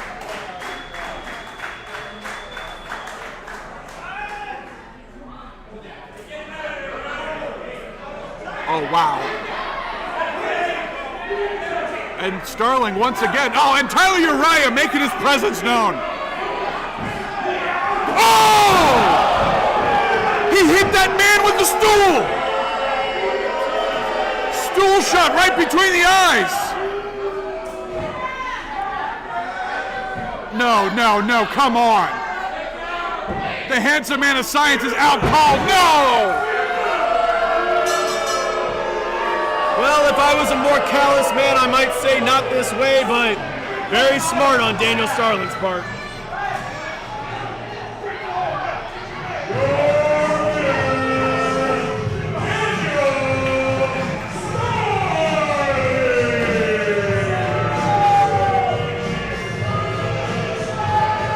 And in true old-fashioned nature, we have buried the science until it's too late.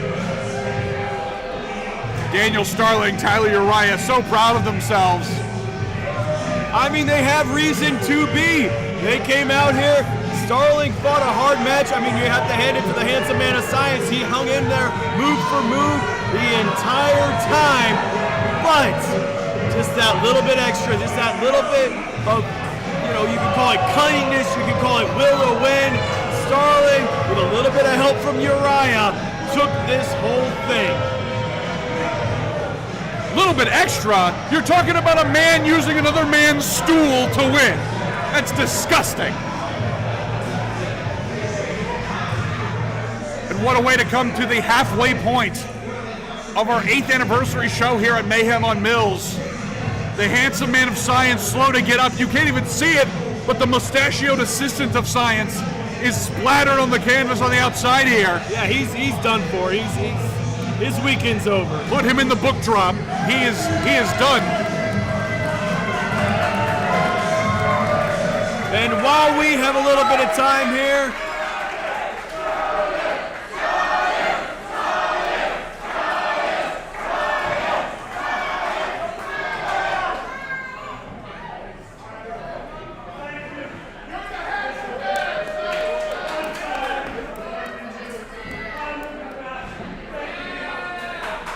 well, the handsome man of science vows to return, but while we're here, I just want to say and send out a very happy Father's Day to all the fathers out there, especially all the ones in attendance at Tyson to spend their Father's Day here with us at Mayhem on Mills today. And what a show, what a present. Yeah, this has been an unbelievable showcase of really what makes Mayhem on Mills so different and has put this whole program on the map for the last 8 years. This has been unbelievable from top to bottom. Huge variety of matchups, huge variety. Also, obviously, huge shout out to the Devoted brand for helping put this thing together and really making the most of the presence here outside Orlando. The Devoted brand has been helping us out as a sponsor of us for a minute here.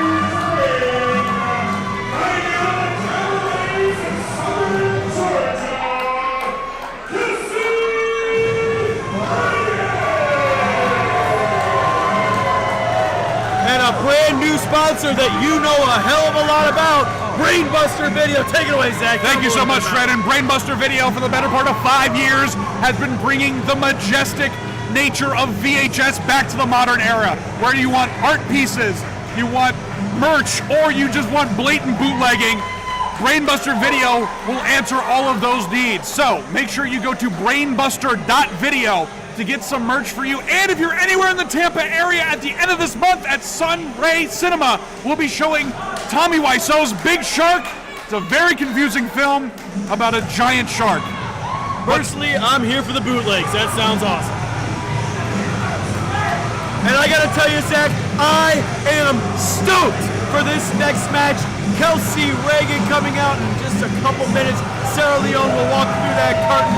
These two women absolutely stole the show at Dawn. A show that I will remind you was main evented by John Davis and Joey Janela, going 45 minutes. I mean, a match that was an absolute classic, and these two girls went out there and blew the crowd away, and we had to do it one more time. I am so excited for this. If nothing else, Mayhem on Mills listens to its fans. The fans demanded a rematch, and here we are.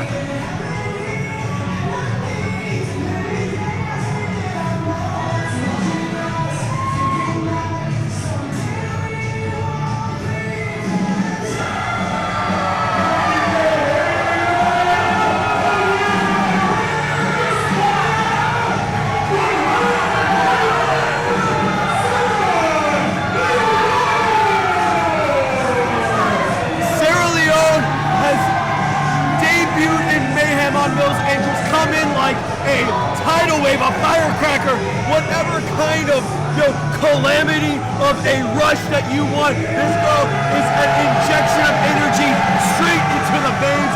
Technical prowess, striking ability, high flying ability, and this capacity crowd has immediately fallen in love with her. She is amazing. But Kelsey, Reagan, a Mayhem veteran, a person we have seen basically grow up in front of us, is no slouch, and I think she was personally a little bit embarrassed by the newcomer on the last one, is gonna be out for revenge here. We've seen many a contest fall short of an opponent underestimating their opponent. And that's absolutely right. I can't speak for Kelsey. She will not talk to me, and that's okay. But I think maybe she did take her a little bit. You know, this new person that's come up there. I know they had counters in the past that Kelsey had came up on top. But last time, there was just a different gear in Sara. She's been training at the Fighting Spirit Academy. She's been wrestling all over the world. She is an international superstar. She has grown leaps and bounds over the last year, and look at that strike. Talking about underestimation here, these two are picking up exactly where they left off. We talk about kind of sort of grudge match around here. This is really about respect at this stage of the game. And what the fans want, they couldn't get enough of it. So we're going to see these two completely slug it out here. Oh! Stiff kick right to the vertebrae, and a second. And on a night where we've seen so much already, are these two laying in the hardest shots we've seen all night? Very strong potential. Wow! Beautiful arm drag there. Of course, I would say shades of Ricky Steamboat on that. Well, look at it right here. One thing you gotta say, this is the rematch. This is the second encounter. What has each lady learned from the last encounter? Now, Sara, wow! That explosive offense you mentioned at the start.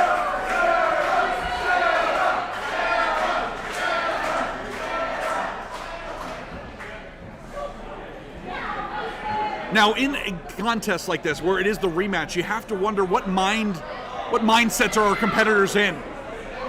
Well, I absolutely think Kelsey Reagan is coming in with this with revenge. It's a little bit, if I dare say, a little bit more personal for her.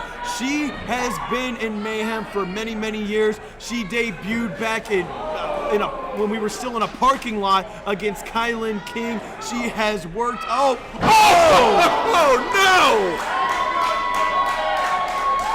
And things are starting hot and heavy in this matchup. What an unbelievable suplex on the apron. And Kelsey has worked her ass off to get her, quote unquote, spot here at Mayhem on Mills. And that didn't come overnight. She worked so hard to get that. And now I believe she feels that she is the head of a bolstering and growing women's division here. Now, we don't.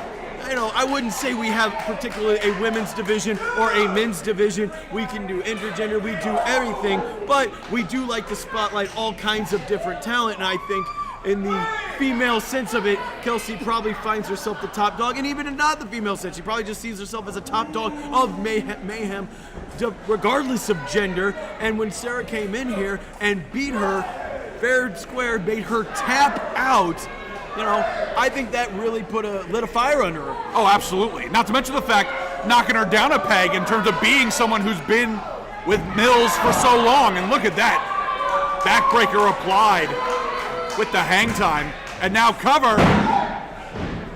Just a 1 count. But we've seen Kelsey Reagan using all parts of this ring as a weapon so far. Really trying to make a statement here. And like I kind of believed would happen, Kelsey has been the aggressor so far. And I still think that suplex that we saw on the apron there really, really did a number on Sara's back. Well, you can see here, back of the neck as well. Kelsey on a mission here, putting a lot of offense on the back, now on the back of the neck. Well, that's and smart. Again, really wrenching in here. That's a very smart move.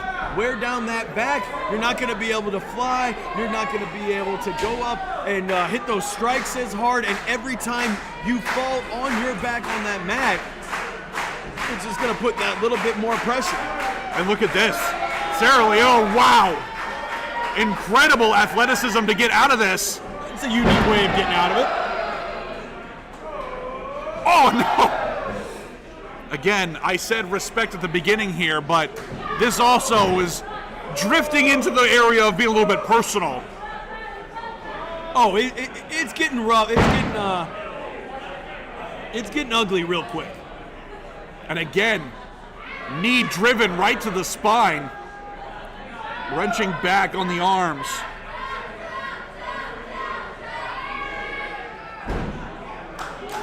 Kelsey's had a mean streak since as long as I've ever seen her fight. Oh, no. And she is all business here. Oh, Kelsey's got a hell of a mean streak. Sara Leone. Kelsey's tough as nails. Absolutely, and that toughness being put to the test here as Sara Leone attempting to brick by brick build up some momentum. No, I apologize, Zach. It was escaping me the word I wanted to use, but Kelsey has an attitude. But that's the kind of offense that you cannot prepare for from Sara Leone. And again, Sara now so quick. Oh, but Kelsey just a step quicker. Ooh. You know, I wonder, Drennan, in a situation like this, both of these competitors, again, looking to really put the punctuation on this feud so far. But I gotta wonder, is the pressure on mentally? Wow! And I gotta tell you, Zach, I gotta point out, that was the second attempt right there. If you see her clutching her back there, when she went for it the first time, she couldn't quite get that German because her back was too, it seized up. It could have a Charlie horse, it could have anything right there. Absolutely correct. Like only owning half of a CD set for Rosetta Stone, she couldn't quite get the German down. And now, look at that! Land speed record here, cover, hook the leg, that's it, no! And one thing about Sara Leone, she is explosive right there. Like, I don't even know if the cameras caught how quick that was. Just speedster energy from one side of the ring to the other, driving that knee right into her competitor. Kelsey Reagan could be out on her feet right now.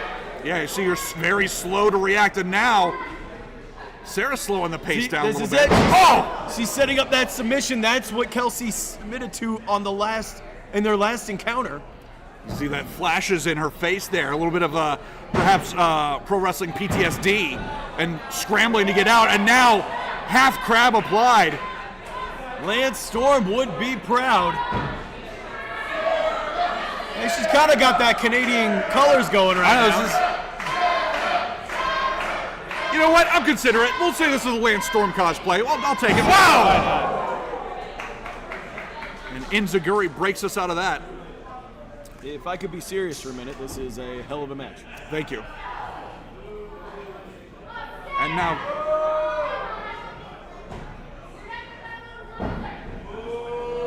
see, and that's one thing I do like about Kelsey. oh, well, Sara doesn't. She doesn't mind talking a little trash while she beats you up, but it didn't really work right there. Well, again, that history, that legacy at Mills here. Sara's still a newcomer, and now hoisting her up. We're going high rent district here.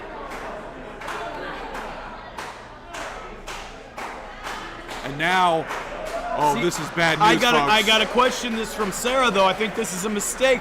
All the work that's already been done to her back here.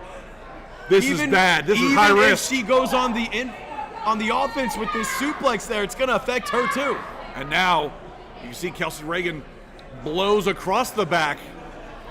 Wow. Sticks the landing, but oh my goodness. Oh no, this is gonna be bad. This is gonna be Cover! 2! Nearly drove Sara through the mat. And the problem is, just to kick out of that takes so much pressure from the back. That is a miscalculation and a half for Sara Leone. Just driven right into the depths of the canvas. And Kelsey Reagan now back in the driver's seat. Going back to the leg submissions. The appetizer was so good, she's going the main course, full Boston Crab. Excellent ring awareness, perfect positioning. Sara Leone's got nowhere to go. This is brilliant. This is a brilliant strategy from Kelsey Reagan here. Can Sara Leone She is so close. All that pressure. So close to those ropes. All that pressure on the small of the back. And she makes it. She needed that. Zach, she needed that so desperately because 10, 15, 20 more seconds and the match is over. And that's you being generous. That was so close. But no quit. Absolutely no quit in Sara Leone here. As Bill and Ted look over both these women right here, who's it going to be? Both wills just battling out here. Well, I'd say both men would agree that this match thus far has indeed been excellent. But up is Sara Leone, standing savate kick. And now look at that! Small package! Oh, just a 2 count. It's a very unique small package right there. I think that took Kelsey off guard a little bit.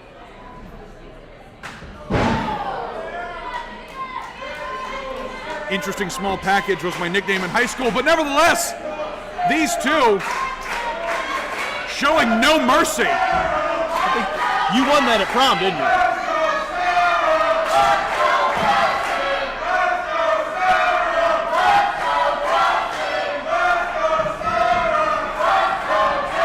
Sara, look at this. Oh no! Cover! Almost sneaked it out again! Looking to go for a tilt-a-whirl, and the whole house of cards fell down and went for that immediate pin. That is explosive opportunism from this young wrestler. I gotta tell you, I think Sara Leone caught a lucky break right there. Almost the luckiest break. Oh! Huge backdrop driver right there.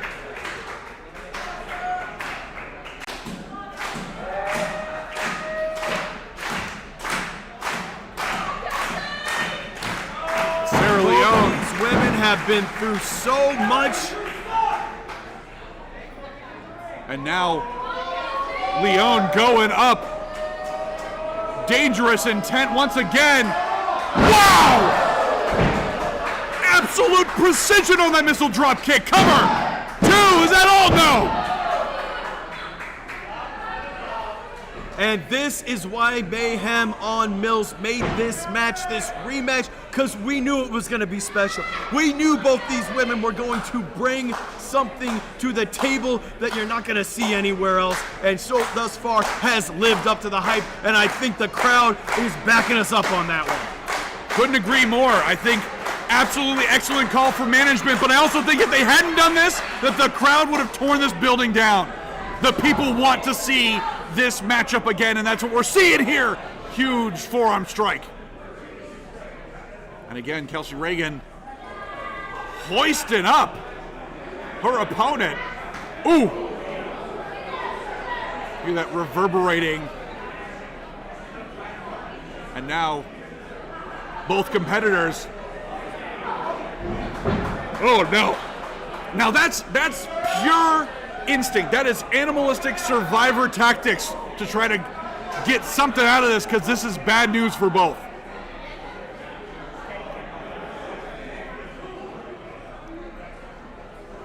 Oh, this could be. This is getting very dangerous, very quick. I don't know how I feel about this. Oh my! Cover! 2! Get out of here! Unbelievable Spanish fly. I have to agree with Kelsey Reagan right there. I can't believe it either. I can't believe the will of Sara Leone to survive right now. These two putting it all on the line. And again, folks, this is not for a title. This is not for any kind of special status. This is pure wrestling at its finest. Well, that's what Mayhem on Mills is all about. You come here because you're going to get the best. You're going to get showcased in a way that you're not going to get showcased other places. Wow. And you can prove something. You can prove something while you're coming up the ladder. And I think Sara Leone's about to prove something to us right now. Wow. So close. And look at that. The frustration set in and the lock is in. This is how she beat her last time. submission locked in the center of the ring. Kelsey Reagan's got nowhere to go. Kelsey's gonna have to give it up again. Kelsey's gonna. Wait a minute. Unbelievable. Wait a minute.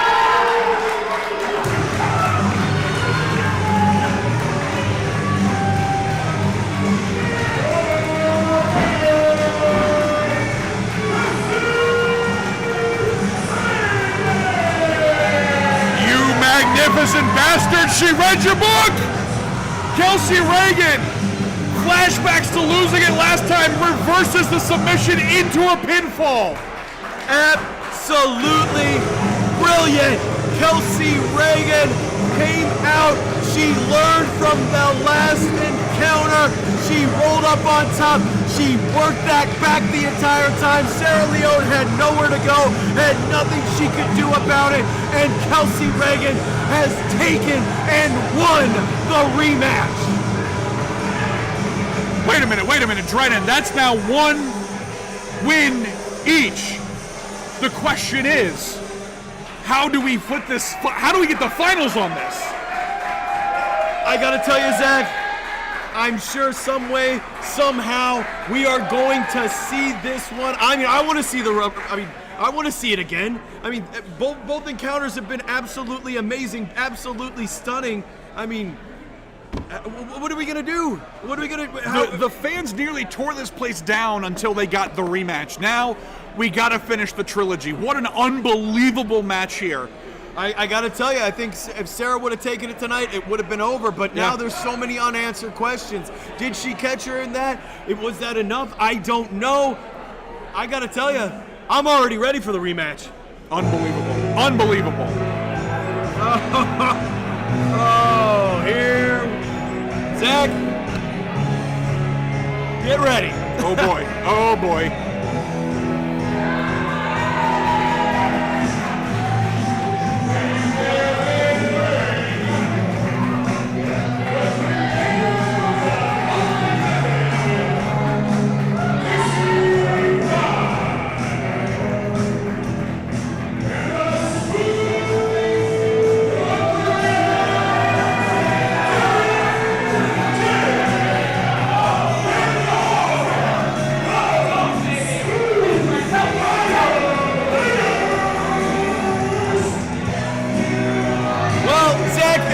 Familiar with Casey By and Terry, the smooth operator Terry Kid here.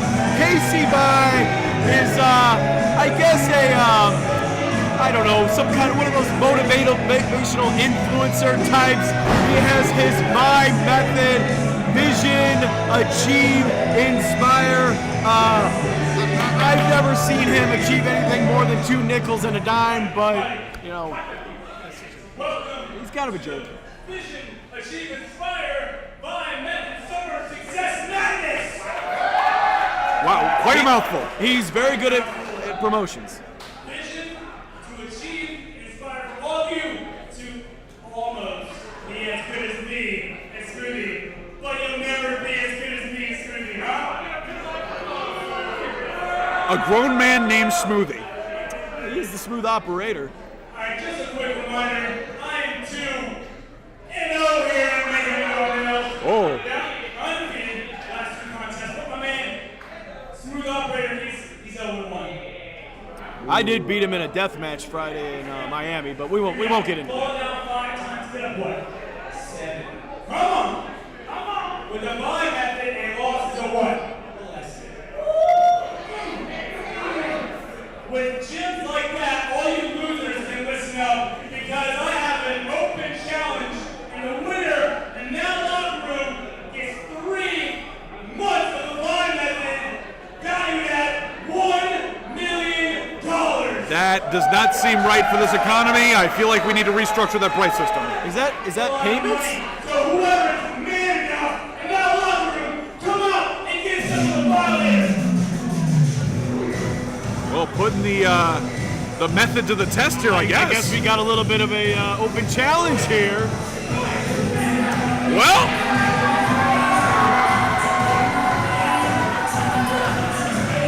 all right. Well, they said anybody, and it looks like it's gonna be Davienne last show against Island.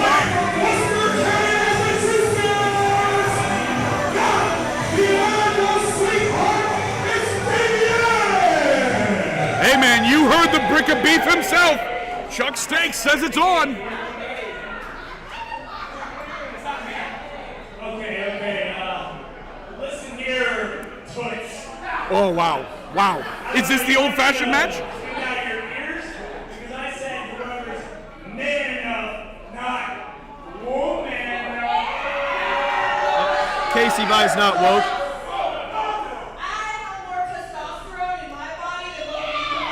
Oh my goodness! Well then, I mean one of them is called a smoothie, I don't know. I need to see a drug test, but I do believe that.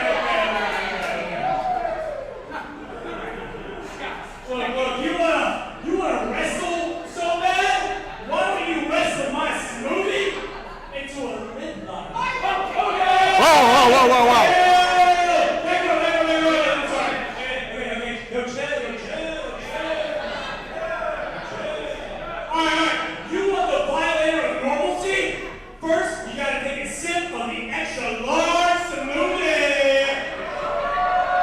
Again, a grown man being called a smoothie. I don't know how his body moves like that. It's not a joke. You want some? Let's go.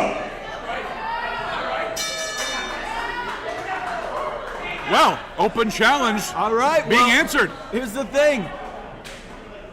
A unique style right there from Terry Kidd, but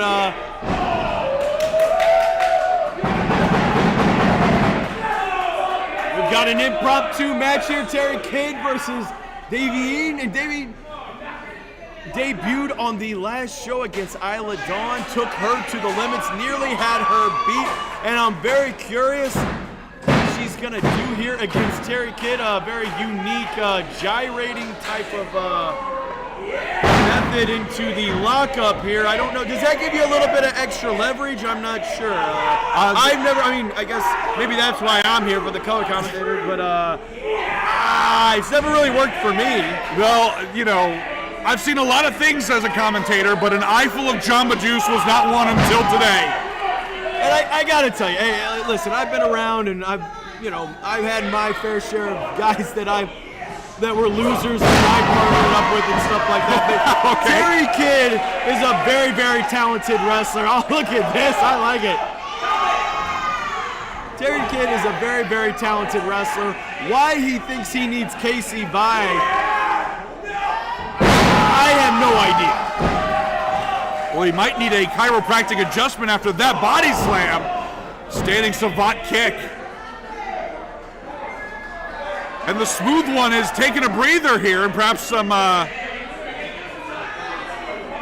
shiatsu massage perhaps from his mentor. We're getting a lot of feedback on that that motivational mic over here. And a la Scott Steiner, Davienne just doing push-ups over here, not sweating either one of these guys.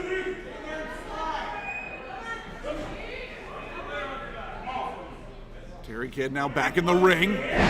Collar and elbow applied.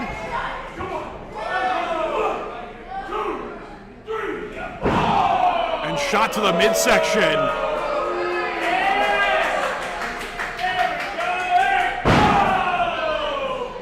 And nothing smooth about that shot, right to the jawline.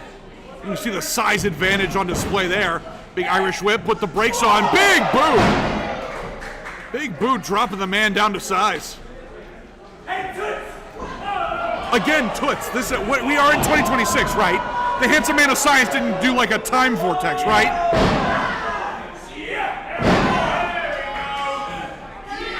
Wow. I'll give you this much. I think Casey Vi might have, Toots might be like the best word he says at sometimes when the mic's not on. You're saying we're getting the best possible option? That's alarming. Yeah. And now cover, barely a 1 count.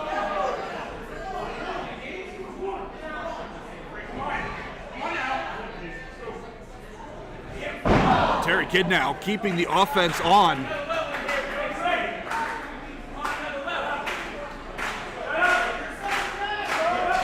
Smooth operator talking a little trash. I wonder what module of Casey Vi's system that is included in, but be that as it may, Irish whip applied. Wow! Beautiful spine buster. 2! Holy moly, nearly spine busted her out of her boots.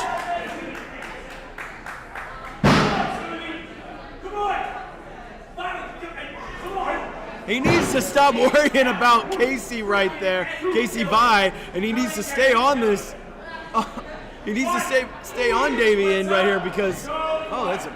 Wow, the hang time. Incredible. Incredible. That's what I'm saying. Very impressive. Terry Kidd has a great set of skills under him, but he's hanging out with this goofball here. I don't understand it. Well, as you pointed out in a previous matchup, mentorship can go a long way. Now, if that's a long way in the right direction or wrong direction, that remains to be seen.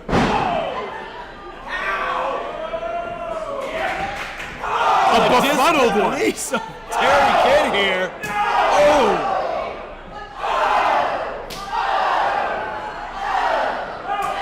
Stiff series of shots.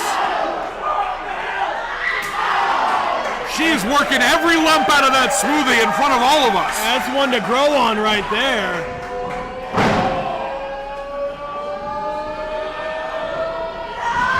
Wow, big splash in the corner. Yeah, shades of Vader on that one. Wow! Beautiful step over leg drop. The innovation on display here. And Hourglass Brewing getting fired up. Wow! Baseball slide drop kick right to the midsection. That'll cause you to lose your lunch. Terry's in a lot of trouble here. Just a 2 count. All right. Hey, maybe Casey Vi comes in good at times on a couple times here and there. I don't know which part of the method that is, but you know, he doesn't really ever explain the method that much. I know it's well, you don't in there. You don't have $1 million to drop apparently for 3 seconds. I don't have enough money to get into that paywall, but I'm sure there's a couple torrent sites we can jump onto. Yeah, get something figured out. Not in Florida. That's true. Thanks, DeSantis. Yeah, thanks for nothing. Wow. Wow. Wow! Beautiful power bomb. 2. The tenacity to kick out of such a huge power bomb there. You're right. I don't like when he calls him smoothie either. It's a little, for a man that big, it's a little weird. And especially my smooth, it just raises questions. That's all I'm saying. Whoa! Excuse me. Couldn't go over, went under instead, and now Boston Crab. There you go. And she's got it locked in right in the center of the ring. There is nowhere to go for Terry Kidd here. That's He it. taps out. He taps out. Oh, whoa. Okay, what's this about Lee here? Campbell get some order out here.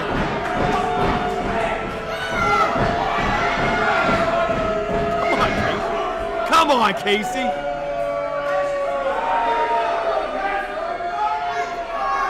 What is this? Oh.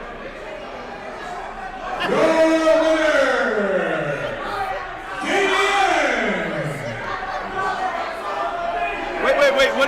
What is That man what took is Casey Vi doing here? That man took off his pants and he had somehow smaller version of his pants. Are we gonna have another match here? Casey Vi has just challenged Davienne to a match. Oh, wait a minute. We are outside Orlando, and it is the Boston Lobster Feast here. Double Boston Crab immediately taps out.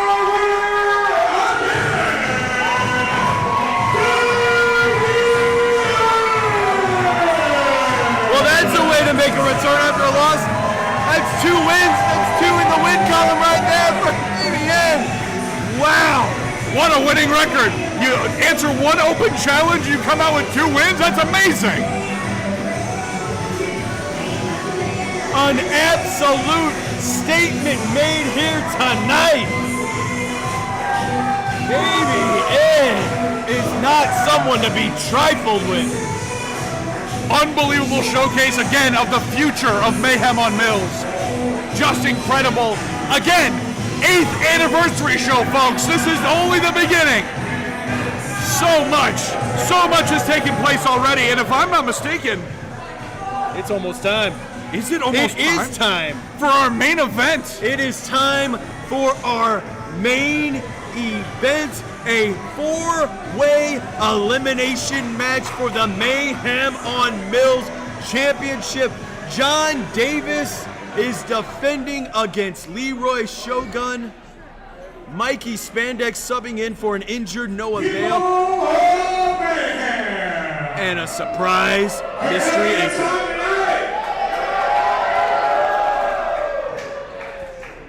All right, well, it's time for the main event.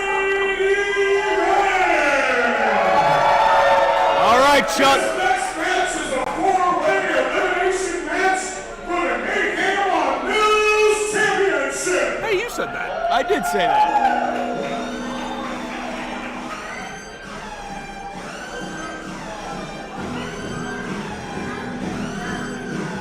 And as the signal of the bride or the beast that is the Mayhem on Mills champion, John Davis goes out around Hourglass Brewing.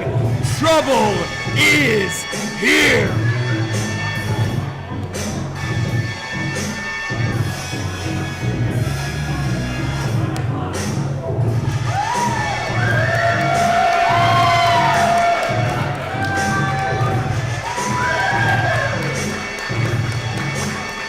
Zach, I know you know this man very well. He puts a chill down my spine every time I see him make an entrance. I've been in the ring with him. I felt those hands. I felt those feet. I have been powerbombed to hell by this man. And I gotta tell you, I'm gonna let the kids handle this one. Very fitting that we are here on Father's Day 2026, and we are looking at my father on record's favorite wrestler, John Davis, the champion. He's got good taste.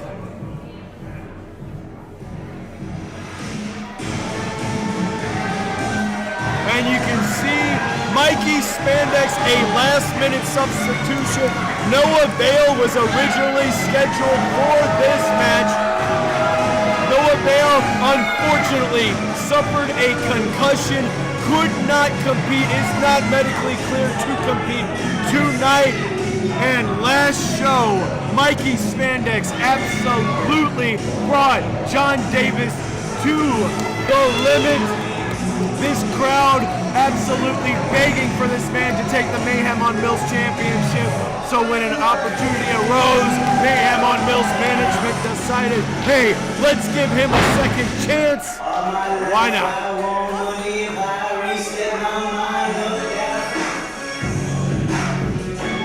And the baddest man alive, Leeroy Showgun, a former Mayhem on Mills champion, the man that John Davis beat for that title, who never has received a rematch. John Davis wanted the best. We're giving him the best. And Zach, I have no idea. They did not give me the Iggy. They have not smartened me up. All I know is that somebody's returning from Mayhem's past for this. Do you have any idea? No clue. No clue. But this matchup already stacked to the rafters. Well, we're going to find out together. I am super, super excited for this. And this one's going to be a great one. This one's going to be absolutely amazing. You can see the war beads on Mikey Spandex. Absolutely presented to him by John Davis after their encounter. lot of respect in this ring. It's time to find out who it is.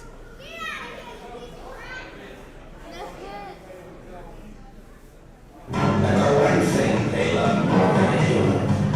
This is the irrefragable form. In spite of everything you've done for that passionate Reagan.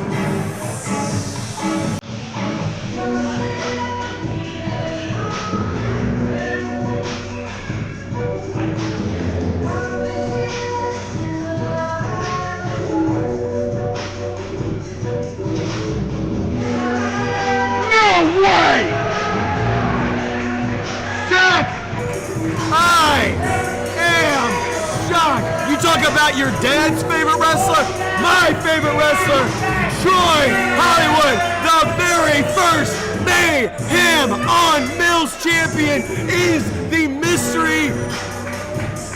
He is the surprise combatant, and this match just got another level of interesting. For John Davis, the chickens have all come home to roost. You're dealing with multiple former champions. We're talking about an underdog who many people say is the future champion. This match is unbelievable. 16 months we haven't seen this man. We have not seen this man since he walked out after being defeated in a Mayhem on Mills championship match by Daniel Starling. He is back tonight. Take it away, Chuck. In this corner, weighing in at 205 pounds, fighting out of the Black Alley of Florida, representing the Nine Lives of Freedom, Troy Showtime Hollywood!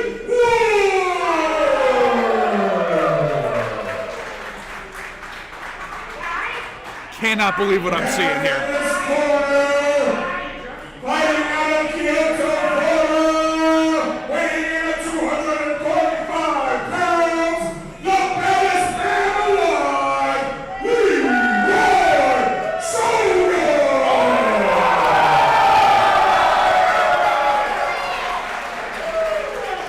And in this corner, fighting out of the Spandex parade, weighing in at 202 pounds, the Grand Marshal, Mikey Spandex!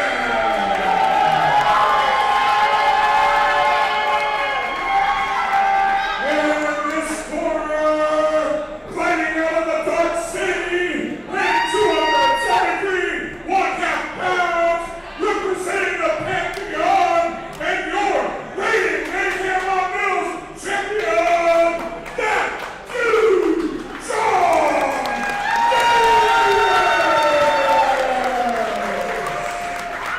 The talent in this ring is off the charts. This is crazy. What a way to close out the 8th anniversary of Mayhem on Mills. John Davis asked for the best of Mayhem on Mills, and here we are today, a 4-way elimination match. I'm speechless, and I'm kind of floored by the. I had no idea it was going to be Troy Hollywood, the very first Mayhem on Mills championship. I mean, we saw this guy grow up in front of our eyes. We saw him mature into one of the best wrestlers on the independent scene. I mean, what are we about to witness? This is going to be an absolute war. And the question immediately becomes, at what point does respect go to the side? And it just becomes about who wants that title the most. The title, the prestige of being champion of Mayhem on Mills. Oh boy, well, there is a lot of bad blood between Showgun and John Davis. Showgun never got that. He never got that handshake. John shows respect to Hollywood. He shows respect to Spandex. Spandex. Oh boy. We got unfinished business. And here we go, Zach. And this thing is taking off at full speed, folks. These two men slugging it out in the ring. This building may not be big enough to contain what is about to happen. And folks, we have seen an awful lot of knife-edge chops in this show, but none compared to the ones delivered by one Mr. John Davis. And now Mikey Spandex, Troy Hollywood using his body as a weapon. And here's the thing, the action in this is going to be all over the place. It's going to be non-stop. It is going to be absolute calamity. And here we got our first pin. Troy Hollywood looking to make history once again. Head scissors by Mikey Spandex. Troy Hollywood stuck in that corner. Beautiful snapmare applied as Leeroy, Showgun, and John Davis continue to battle on the outside. And look at that, athleticism on display. Just a 2 count. Spandex looking to almost steal one there, trying to get the pin out early. And again, folks, this is elimination. It is not one fall to the finish. It is all about survival. Whoever wins this is going to have to outlast 3 other men. Wow, and look at this. Showgun attempting the double suplex, but both competitors putting on the brakes. Uh-oh, wait a minute.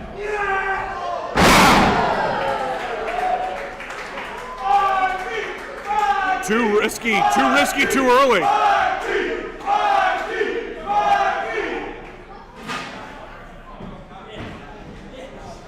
Oh, wait a minute.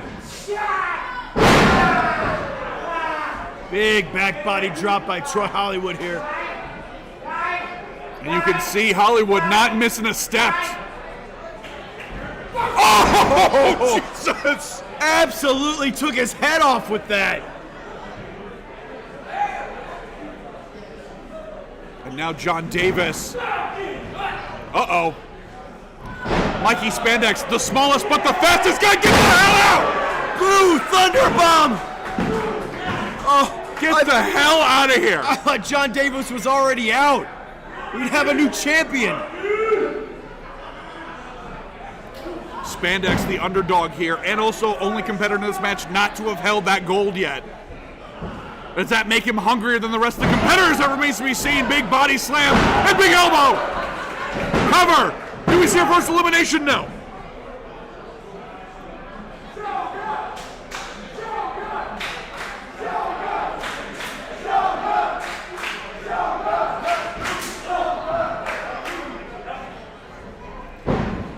Irish whip reversed.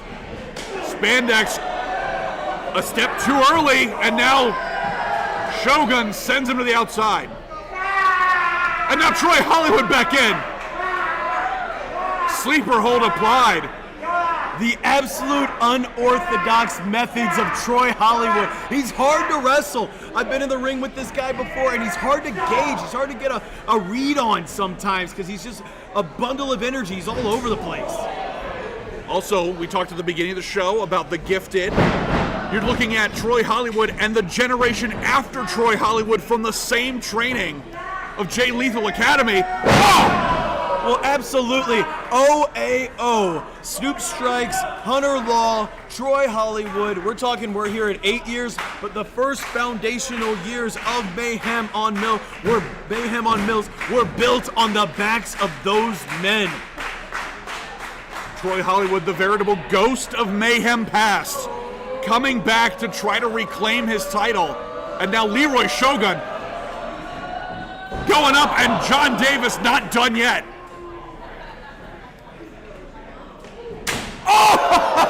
Oh!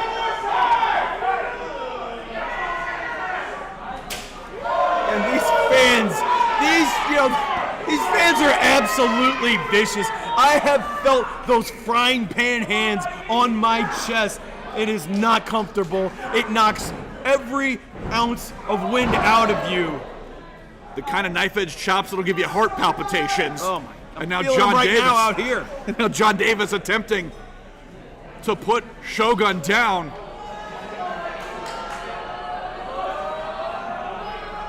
Superplex. Wow! Oh, it comes! Spandex cover! 2!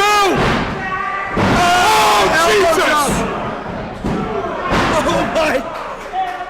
Every Everybody is gunning for John Davis right now. Impromptu team up of Troy Hollywood and Mikey Spandex, both attempting to eliminate John Davis.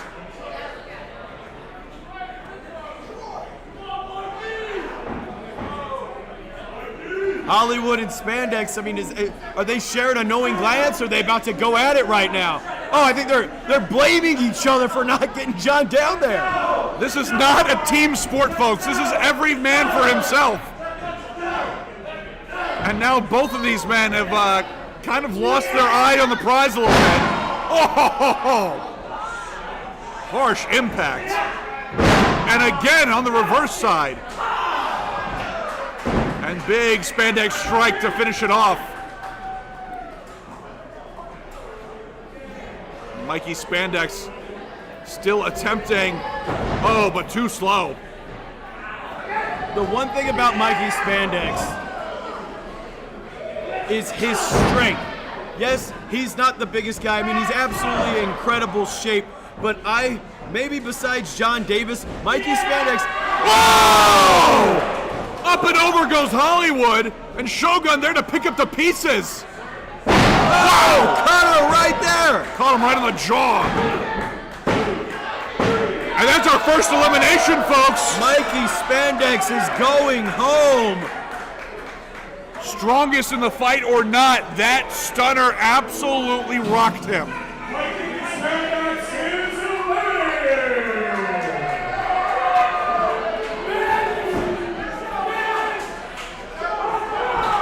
Oh, and Hollywood not wasting any time at all. I gotta tell you, 16 months off, I'm not seeing a ton of ring rust. There might be a mistake here and there, but if there is, I have not seen it yet.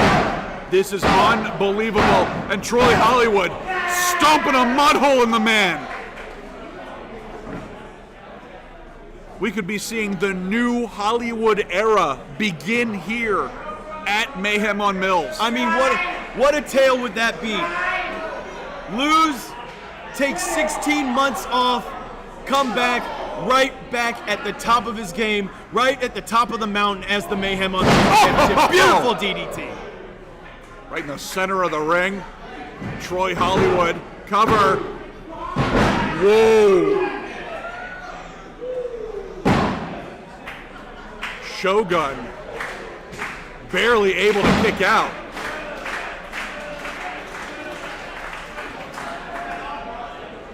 And you said it perfectly, Drennan. Hollywood, a crazed ball of energy, and is now tuning up the band. What a kick! That's some vintage Troy Hollywood right there. Double field goal kick. They're both good. The face off of both John Davis and Leeroy Showgun right there. I gotta tell you, I'm gonna be the first one to say it. I'm going on record right now. Troy Hollywood is back. Unbelievable. Just when we thought we had seen it all here at the 8th anniversary show.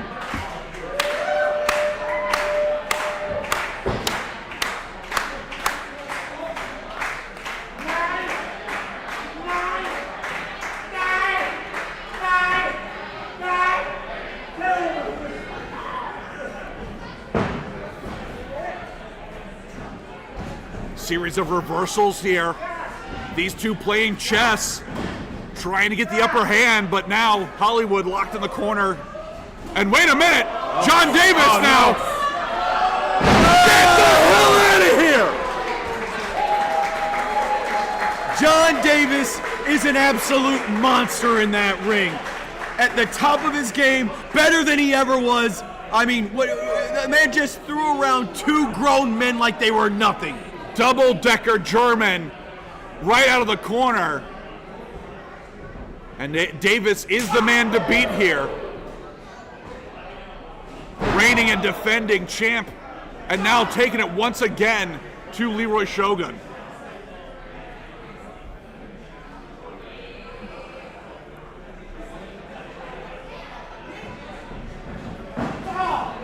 And now, John Davis, ooh, big chop.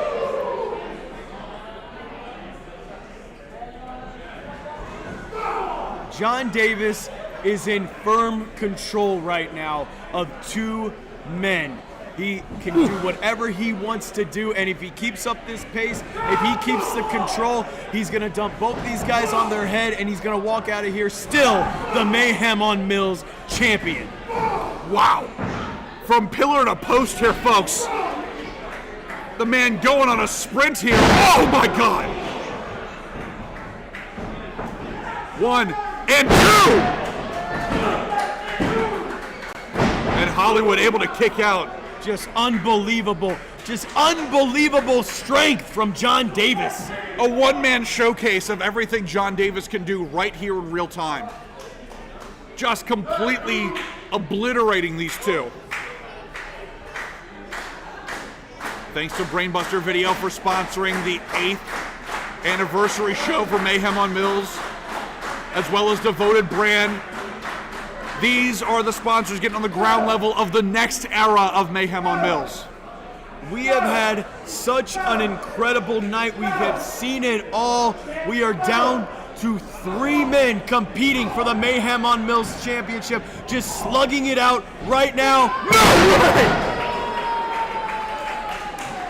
Domino effect in place. Cover. Oh boy. Oh, try it again. Smart move, smart move.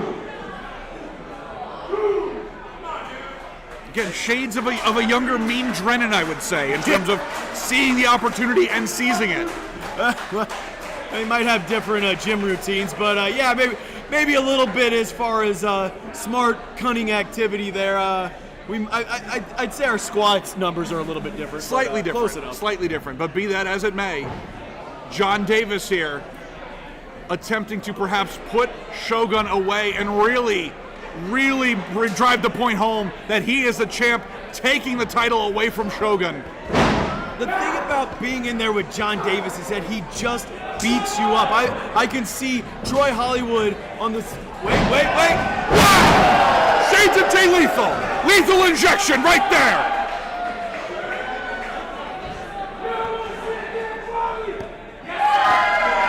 I think Shogun's going for it again. If he hits this, it is over. Oh, wait a minute. No way. Oh my God. Shogun has been eliminated. Hey, you just said that. I taught Chuck everything he knows. Undone by his own return to the well. Troy Hollywood, the ultimate opportunist here. Wait a minute. Showgun not liking that answer. Well, I've said ever since he lost the title to John Davis, we have seen another side of Leeroy Showgun. He went for that handshake. John Davis refused to give it to him, and something snapped inside of him. He just has not been the same. He's gone down this dark path. We saw it in the gifted match. We've seen it with John Davis, but here it is right now. He is gone. We have 2 competitors left. We have John Davis, the Mayhem on Mills champion, and the returning former Mayhem on Mills champion, Troy Hollywood. One of these men will be leaving year 8 as the champion. And I said it at the very start of this show, it's Father's Day weekend, and we are here to decide who is the true dad of Mayhem on Mills. I mean, it's hard to bet against John Davis when we're looking at father figures, but Hollywood is one of the founding fathers. Oh! Got your bitch suplex! And John Davis stands up! He is unaffected! Good Lord, the strength! Good God, the strength! And Troy Hollywood escaping with his life here. Liu Kang kick. And for it again, wait a minute, John Davis now. Good night! Wow! Brainbuster center of the ring. Absolutely beautiful, absolutely explosive.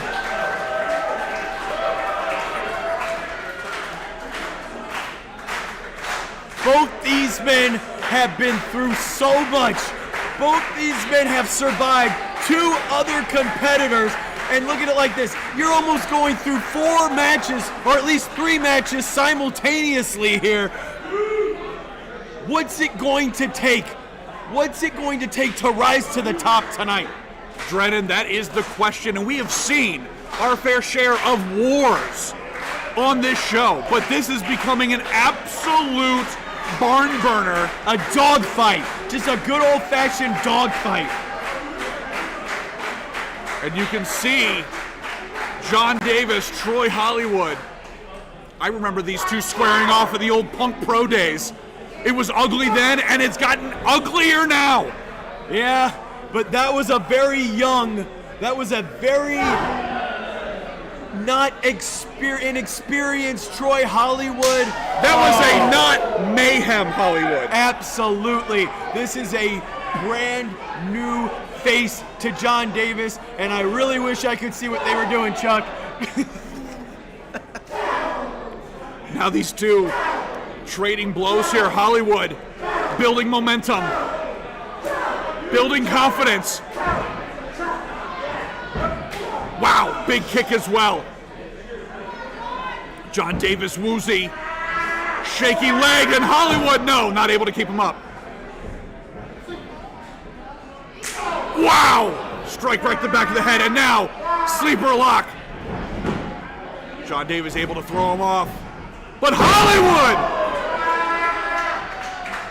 Big cutter from Hollywood, another man trained by Jay Lethal. I gotta respect Hollywood's strategy here. He's big, huge elbow, but he's focusing on the head and neck of John Davis. One of the only things that might be vulnerable on such a mountain bear of a man like John Davis. Truer words not spoken. The distance on that elbow drop from Hollywood, oh, unbelievable. Absolute thing of beauty. And we, you know, it's a cliche to say it, but we are in the deep waters right now. Who is gonna sink? Who is gonna swim? I mean, I can't call it, Zach. I can't call it right now. It's anyone's ball game. Hollywood now up and over, nearly touching the lights, and again, big boot to John Davis. You see it right there. One thing about Hollywood, he's such a good counter wrestler. Oh, there's no countering that! Right there! Siberian Bear Crusher! Siberian Bear Crusher in the center of the ring! And there it is!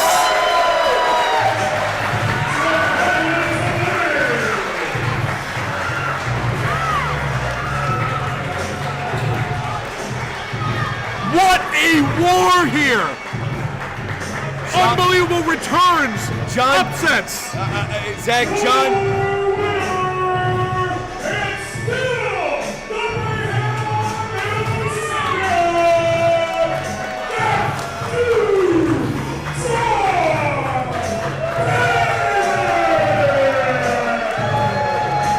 I don't care who you are, where you come from. If there's not a case to be made that John Davis is one of the absolute best professional wrestlers walking this earth today, you are out of your ever-loving mind. John Davis, a veteran of this business for over 25 years. John Davis, the Mayhem on Mills champion, is at the absolute top of his game, and he has been proving it ever since his return. Uh-oh. All right. This could go a lot of different ways here. We're looking at the history of Mayhem on Mills versus the present. What's John gonna do here? Troy Hollywood is defenseless.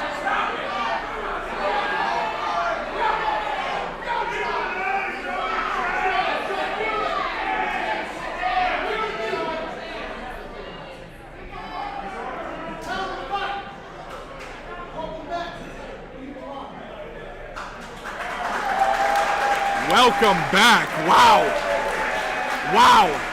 What a way to be welcomed back. Troy Hollywood, we missed you, but today is John Davis's day. 8 years of mayhem. Man, Zach, I don't know what else to say, man. This is just, I've never been more proud of my home promotion. I hope everybody on YouTube has enjoyed this show. I hope everybody, we proved tonight why we are one of the absolute best in independent professional wrestling in America today.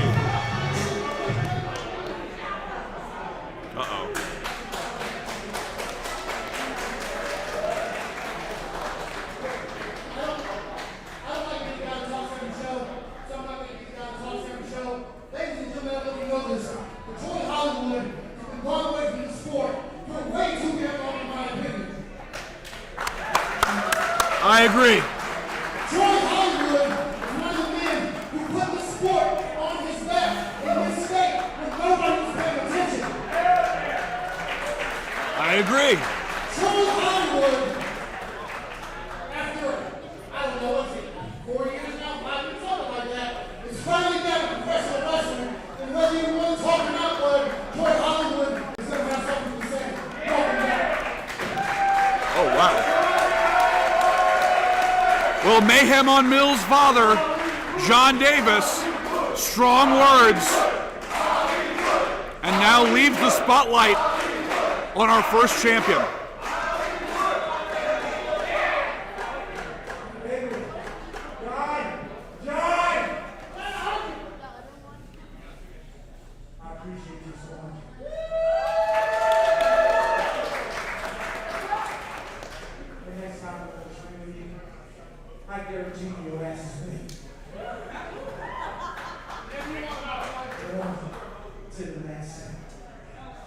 Today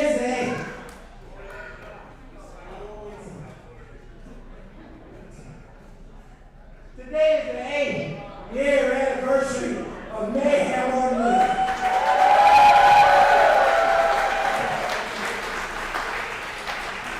I'm sorry if it's coming out over. As you can see, I just wanted to have a bad day. See my name, my background. It all goes in. I just want to say that since I was here for the very first show, I've seen a lot of different faces. There's a lot of different faces in the back. There's a lot of different faces on commentary, cameraman. Even in this crowd, I've never seen a lot of you people. But because you're here right now, as I said on the first show, and I'm going to say it on the 8th, I don't care if you're black, if you're white, whatever gender you want to be. When you're in Mayhem or Mills, we're all wrestling freaks, you understand?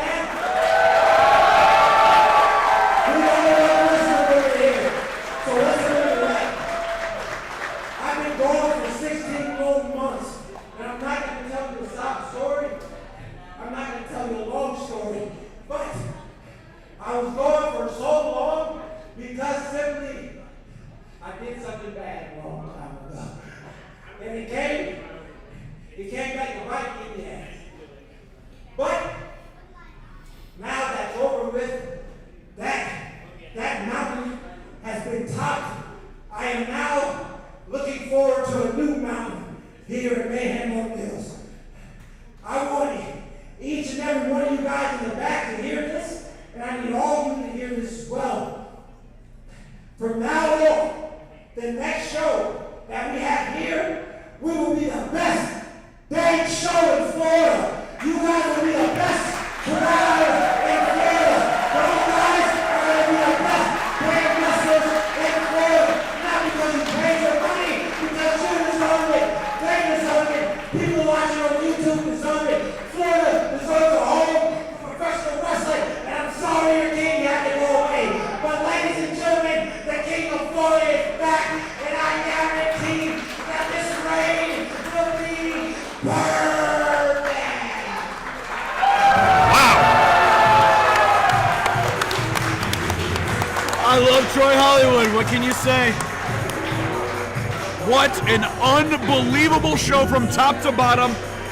Thank you to everyone who's participated, everyone watching at YouTube, anyone watching on the replays, everyone here live at Hourglass Brewing. from top to bottom. What an unbelievable showcase of the 8th anniversary of Mayhem on Mills. Zach, I've had a great time. I'm glad to be here with you. This is your first time here, and you absolutely killed it. Chuck's gonna sign us off, and we're gonna sign off tonight. Thank you to everybody. Thank you to Devoted Brand. Thank you to Brainbuster Video, and we'll see you next time. What's on Davis, but I'm in the ring